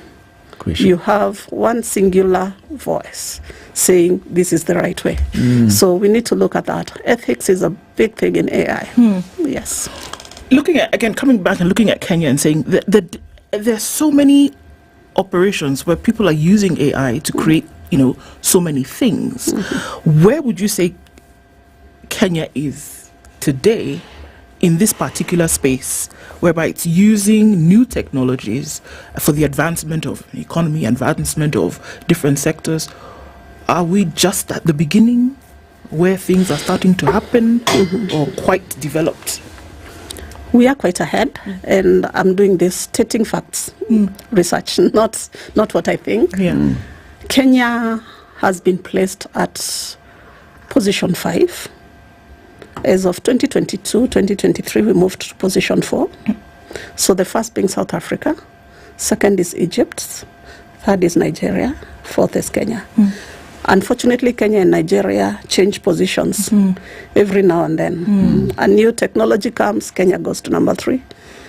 Nigeria starts something, Kenya comes back. So it's been almost, we've been competing with Nigeria a lot. 3. Yeah. Yes. Let's put it that way. It's either as or that, but Morocco was there, but it dropped because it failed to pick the 5G. It's not done, so that one made it drop to position 6. But you can see we are at a very good space in Kenya. And one thing that Kenya has an edge with, the young talent that we have. We have a young generation that is very innovative, that is tech savvy, and that plays a lot to our digital enhancements. It's good that we have young people who can just create content without fear, which is a good thing. Ellen, just give us an example, because I keep hearing this all the time. We have a young, vibrant, creative, tech-savvy population. Give me examples of where this young vibrancy, tech-savviness has actually been seen. Especially in our space, maybe you do not see it so much coming out, but let's take an example. You want to do something like a short skit that emphasizes on FGM. You go to the creatives, they'll come up with something and put it on YouTube, and it goes. That is still digital. Number 2, APIs. You see these small things that I need something that connects to my iPhone. I need something that does an application that translates the Bible from NIV to my local language without doing so much, maybe just a specific verse for my mother to understand. So you have young people doing those small plugins. You may not know them, but as in tech, that's what we use. And most of those young people, you just have to give them an idea. Don't pressure them. They are not your typical 8 to 5 people. Whatever time they'll do, whether at night or they'll come up with a solution. So we have those young entrepreneurial minds, which I find very amazing, that you can just pitch an idea and they'll even come with another idea, which is much better. So give us, practically from your own experience, what you've seen, how does that cycle move from the moment you have a challenge and you're thinking, I need a solution to this challenge, to identifying the right young person, young mind to do this, to giving them the brief, to them challenging you with the solution that they come up with? Just walk us through it. What happens mostly, the challenge comes from, mostly as us, we do enterprise software, to Standard Media Group, to other big corporates. And they come up with questions of, I have this, like my production here, and I have my people who are in the streets speaking stories, and I want those stories in real time. But I don't want them to use their gadgets because this is confidential information. I need a gateway that just picks and drops, and it comes now directly to my server, and does not even keep a record. So somebody has to come with that need, and we'll get our tech team, simulate it, and deploy it. So most of the needs are driven by the markets. Okay. Some of them are also suggestions. We do a lot of reading and collaboration, and we tell them this technology has been used in Switzerland. I think we can use it here. This technology is in use in the US. I think we can use it here. So those are the things that we normally take. But what helps us to identify, especially the people who are doing it, we have most of these things that we attend, which are called hackathons, where you're coming up with something, coding. You're just told, code something in the next 2 hours and show us what you've come with. So you're able to identify talent from such. And we have schools which do a lot of coding. We have good universities also, which has very good IT students. So one thing I've noted with Kenyan students, IQ, they're good. We only need a space. Yes. And they'll understand when you say this is the challenge and I need a solution, they immediately get it.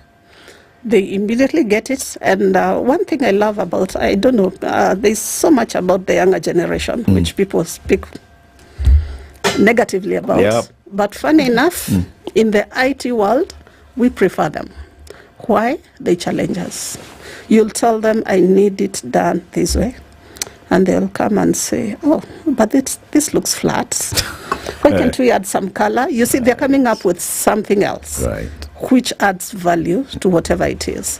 And we need such a generation in innovation. You need somebody who is thinking beyond what you've just given them. So for our generation, the X and Y generation, you'll give them a task, they'll perform. So essentially you're saying that this generation,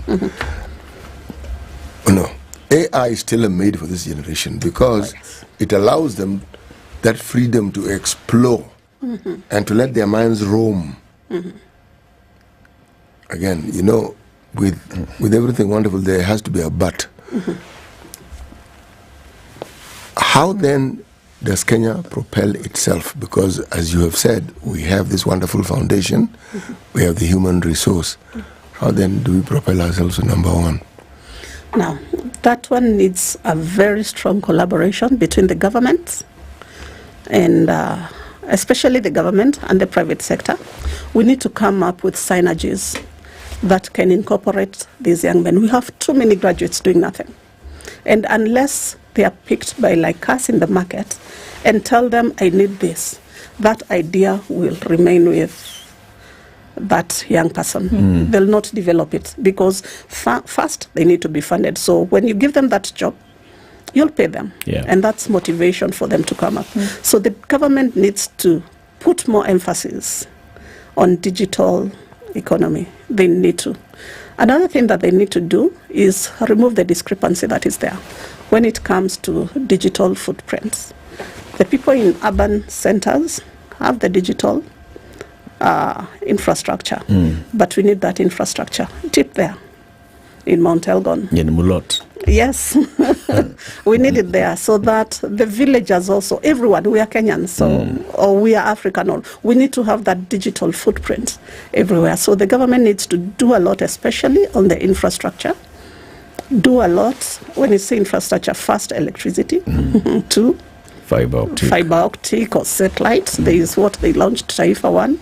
I believe it was meant to go and sort the satellite issue of connectivity. Number 2, we also need to have now other things which are not dependent on the internet, which I think we are the pioneers in the continent. M-Pesa. Somebody in the village doesn't need internet to transact with M-Pesa. So we need more of such solutions that are not dependent on the infrastructure also. Right. Yes. Time for our break, 29 minutes to 10. We're having a conversation about innovation, advancing digital spaces, and the role of women and the space of women in this. Dr. Ellen Karuga is the Managing Director of Vista Prime Solutions, and she's also a Director of Tech at AI Kenya. This conversation continues shortly after this. This is the Situation Room, the only way to start your day. When you're impeached, you're impeached. When you're sentenced, you're sentenced. Madam Chief Justice. Until the sentence is set aside. Ukibeba vitu kwa roho utakufa. If you carry things in your heart, you will die. The reason for which you went to school and then gathered experience, that reason must be paid for. All right. Oh, okay. This level. Shape up or ship out. Levels don't change. No. It's about shipping out. You know my business partner here. Shipping out. Are we talking about the ship in the bathtub? Or the ship man. Emmanuel Talamu used to tell us a story of they were in school and they've been told to write composition about a ship. His classmate raised a hand. Teacher, are you talking about the ship or a ship goat?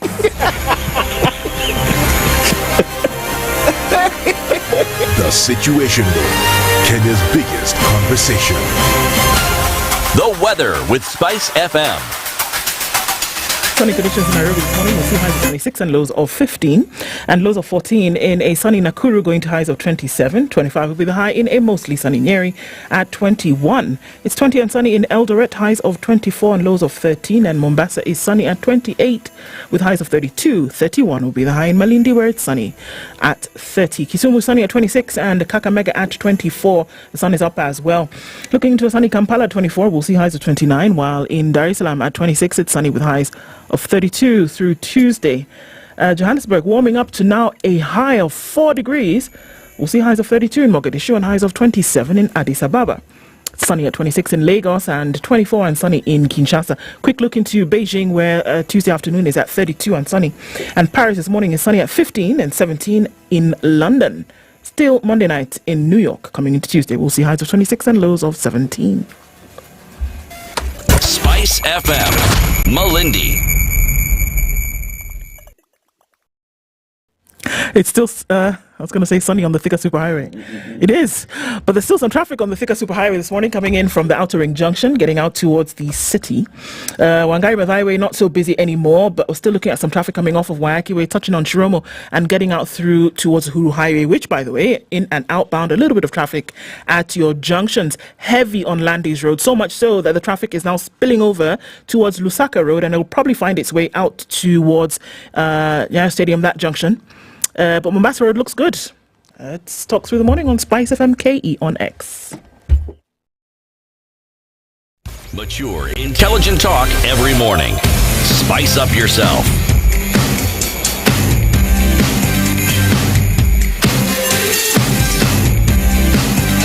Mornings done right.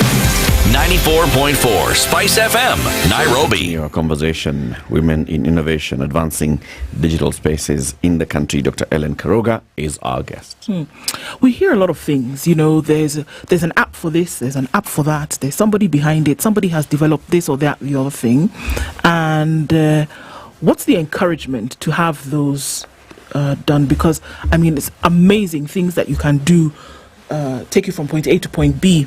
And this is still within this space. And looking at Kenya specific, what's the support that connects the idea to the actual processing of the thing and then having it out there for the public to consume?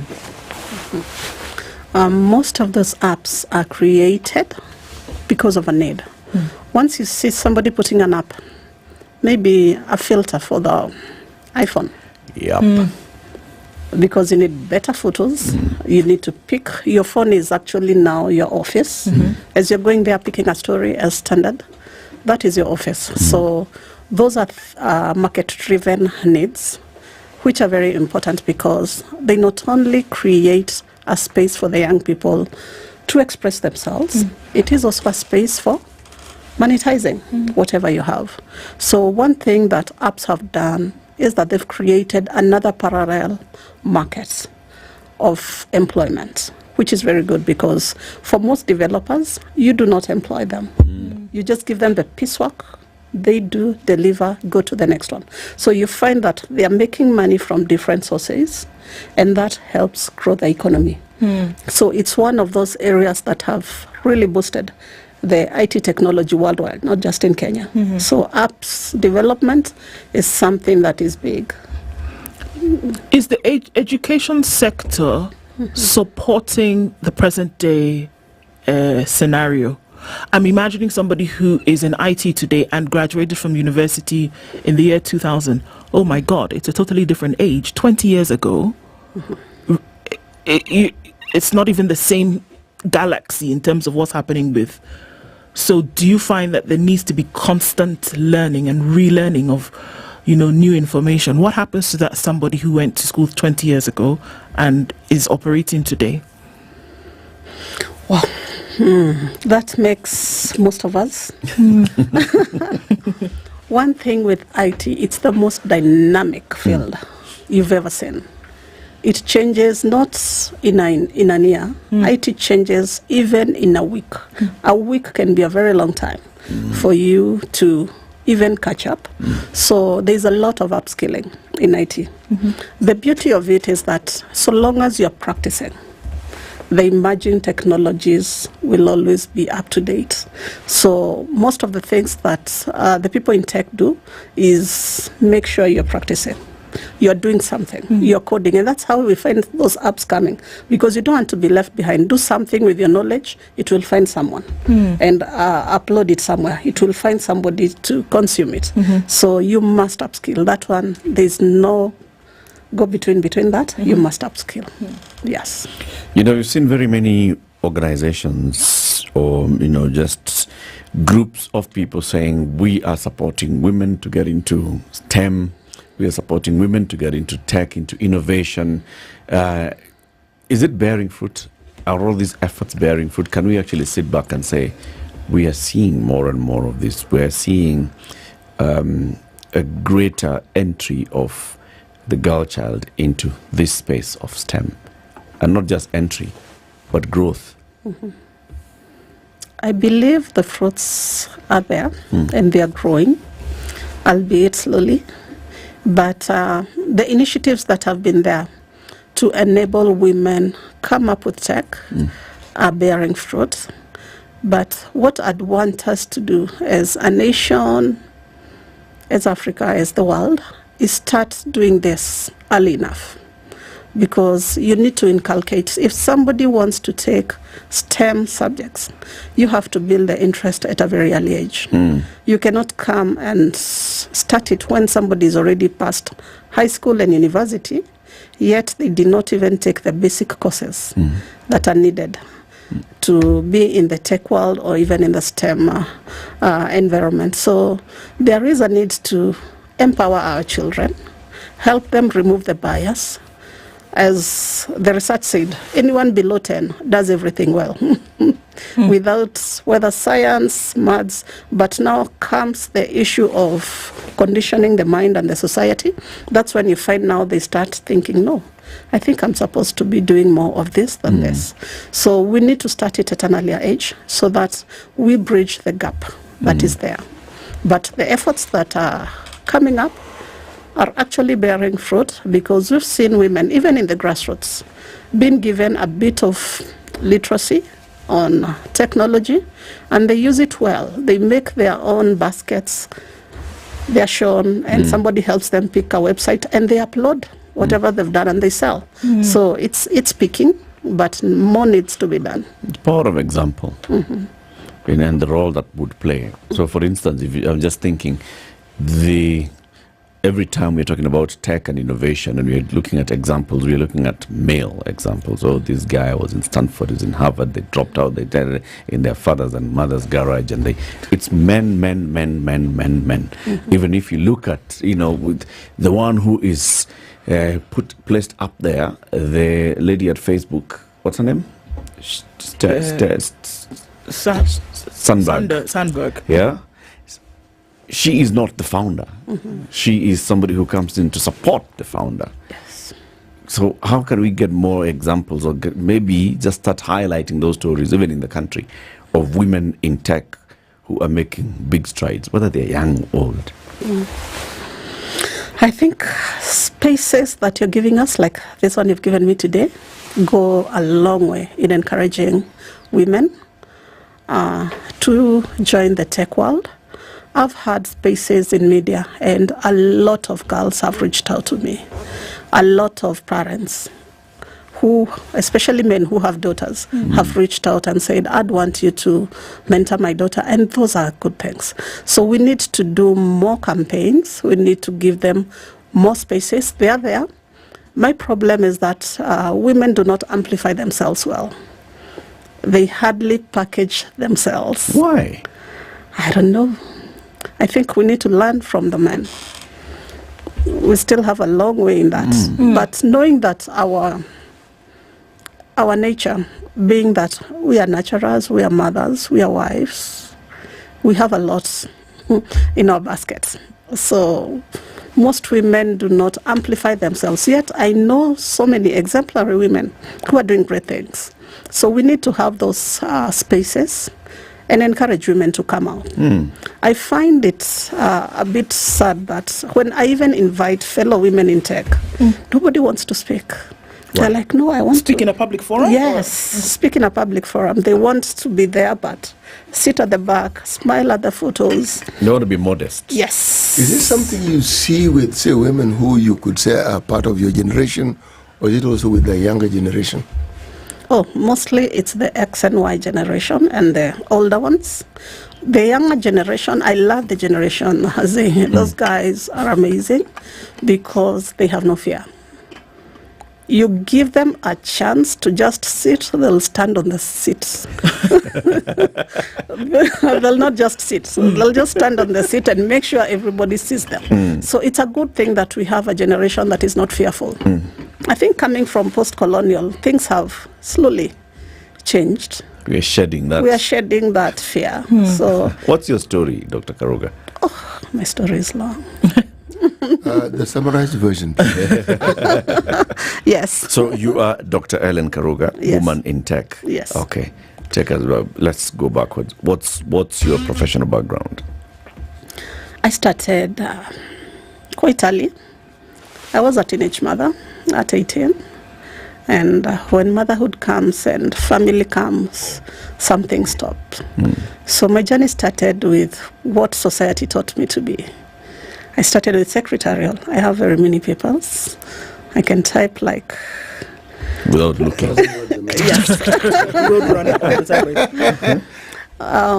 But the goodness is that as we were doing the secretarial duties, it was just a step that took me. That's when computerization was coming.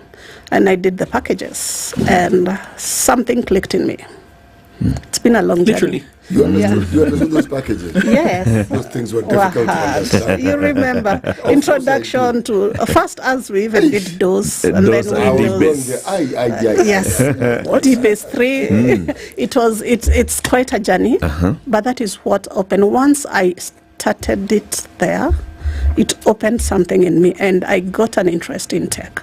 So I did that and immediately did a diploma, and then went and did the Bachelor of Science, and I was fully immersed in tech, Master's, PhD. Did a Bachelor of Science in what?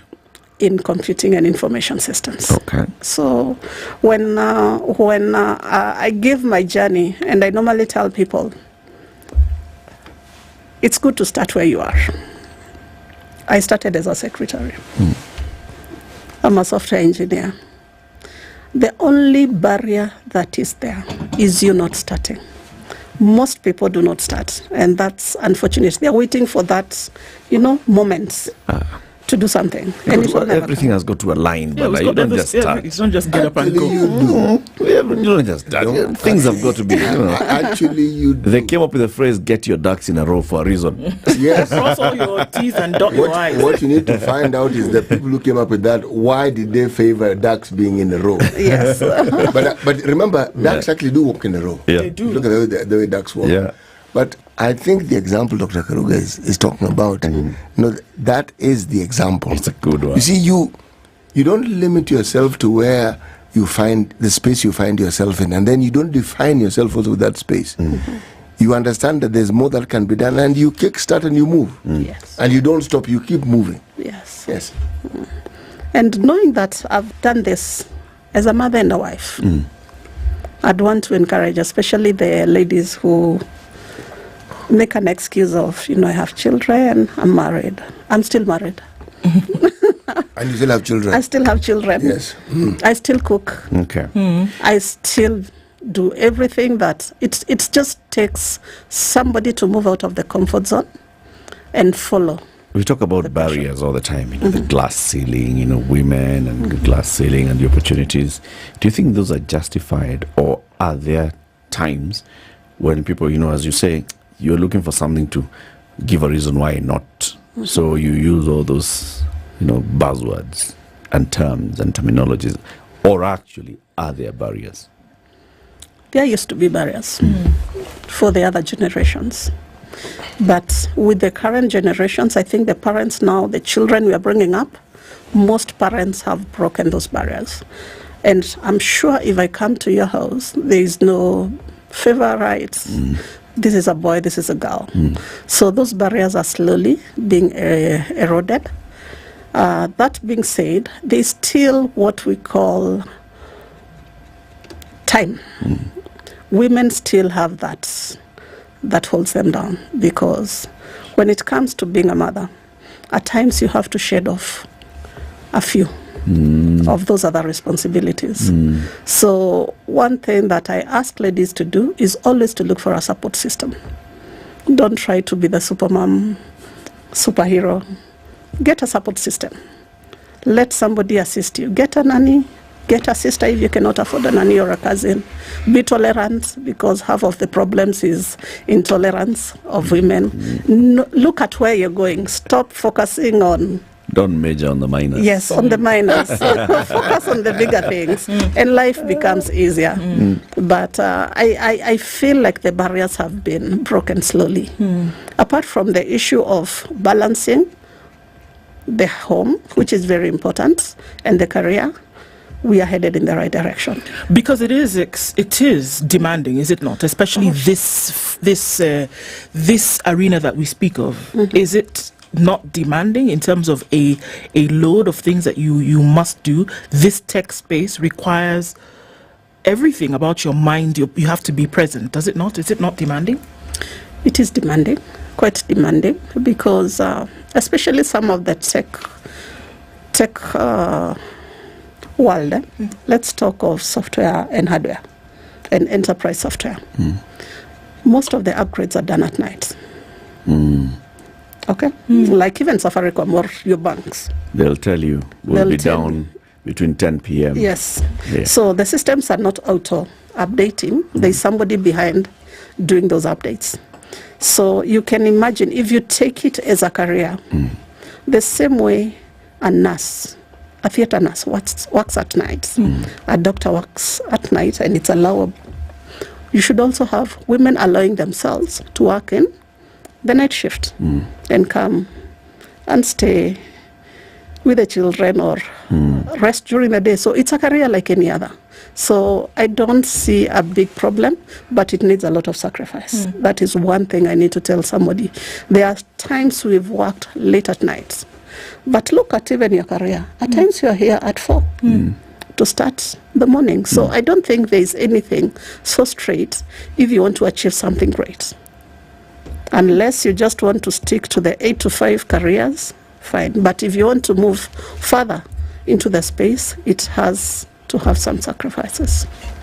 You talked about the support that is needed in terms of just from policy and programmatic at government level, right? So let's say the government is very big on the digital economy, creating a digital superhighway. Let's make sure that we have increased connectivity across the country. Let's set up these hubs at it's ward level, right? Yep. At ward level, the hubs at ward level. Let's make sure that there's a space that's available, that's well equipped for people, young people, old people, whoever, to come and access and do whatever they're doing. How long do you give this before people start actually seeing that it's a reality? Because we keep hosting these people here. We host the ICTPS, the minister, we host the people from the ICT authority, and tell us, for example, now we have X number of centers. And we're like, Digital have you heard people telling you about it? Have you heard anyone telling? How long do you think it'll take for us to actually see that there's a connection between what the government is doing and what the people are doing, and then the people start driving that demand and pushing the government to accelerate it? I've read the digital economy paper and their blueprints, and they gave us up to 2027. It is the renewed version. 2023, 2027, 2022, 23 to 2027. And I'm hoping and I'm praying that this will be there, because we've heard that there are hubs in the village, internet in every market. I'm not sure whether your market has one. Not in every, but many markets. If I go to the market and I have my gadgets with me, I have internet. Free Wi-Fi. Yes. Free Wi-Fi. Which I've paid for. No. You've paid for, not that one. I'm saying the government free internet. For the markets. Several markets have reported there are those that have. In several markets. So we are praying that the government puts emphasis on technology, because it's the one that carries everything, including green energy, green farming. Everything now is based on what technology is going to do. I tell you, there's a problem when you proliferate ICT to that degree. The security elements. How sure are we that that has actually been taken care of? It's like the so-called free Wi-Fi you get at airports. How safe or how secure are you really? Because everyone has access to it. Yes. Cybersecurity is one of the most serious and contentious issues worldwide. But one thing I normally tell, especially enterprises, is to ensure that you invest in a secure system. We have very many secure systems.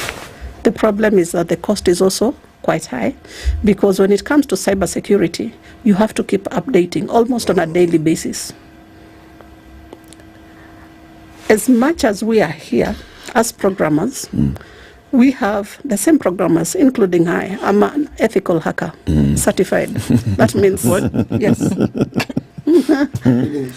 She's user-friendly. That's how you make these systems. When you develop a system, you have to give it to the hackers to see whether they can break through it, so that you keep bridging that. So that's why we have hackers, and they are ethical hackers, and they are the ones who are not ethical at all. Yes. So we need to keep up in cybersecurity. But there are systems which are very safe, have been used, especially the banking systems, health systems. Those ones are quite safe. Military systems, I don't even think you know whether they are there or not. So they are there. But it is something that needs a lot of financial muscle for you to keep. You know, the thing that ICT and this modern world of communication provides us, it's ease. When we teach competency in it, how much emphasis is actually given to security as well? And when we produce competency in people who understand it and create all this wonderful content, do we also in similar measure produce people who are excellent and who are ethical hackers, such as yourself? Yes. The syllabus, any syllabus, when you're coding, the first thing you do from the first line, they introduce security, because you cannot do anything up to the last points and leave the gates open. So whatever you're doing, and that is one thing that ICT always focuses on, is that you must always put security first and then operation second. So the first thing is security, then operations. But unfortunately, or fortunately, there is an industry, a very big industry, of people selling now the antiviruses, anti-malware. That's another industry. So their work is to come up with viruses and to hack. So you see, the same way you invest in security guards because a new breed of thugs is coming, and you're putting CCTV and you're putting Razor. It's the same way in the IT world.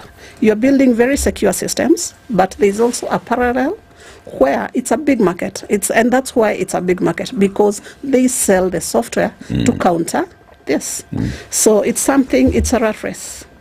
My meat is somebody's prey, not even poison. Prey. Yeah, prey. Somebody wants it. There's somebody, whatever I've done, somebody wants to come and prey on it. So it's always, you have to be ahead of the game all the time. Yes. Where would you see that Kenya is going today? In the steps that have been made, obviously there's places on the continent, but in the steps that have been made to actually contribute significantly as a tech world towards the development of this country, where do you see we going in the next, we talk about 27 as the opening of the digital highway properly, but in terms of really being able to fuel development in this country, where is it going? I think we're in the right trajectory because Kenyans have adopted technology well. Right now we have 87% of Kenyans with access, which is a good number. But we need to bridge that to around 95, if not 100%. Number two, we've been placed at around 91 globally, and that's a position we need to now start moving up with. With more innovations, M-Pesa did something great, but we need more innovations that are now better, scalable, and can be used in other places for us to reach the apex of where digitalization is and where the tech world is. But I think we're in a good market, knowing that we are positioned 3-4 in Africa. We are trying. Yes. It's a big thing. Yes. Accessing of government services through tech. Where would you place us? Well, do you need an honest answer? Yes, please. The government has tried. I'd not say, because I've been part of trying to do the digitization in most of the governments. But I can say we are 50% there, halfway. Even with the services that are there, like the passports and driving licenses, my problem is accessibility. Half of the time the systems are down. That is something that is sad. Accessing it takes, the page will keep rotating. Why that? What happens?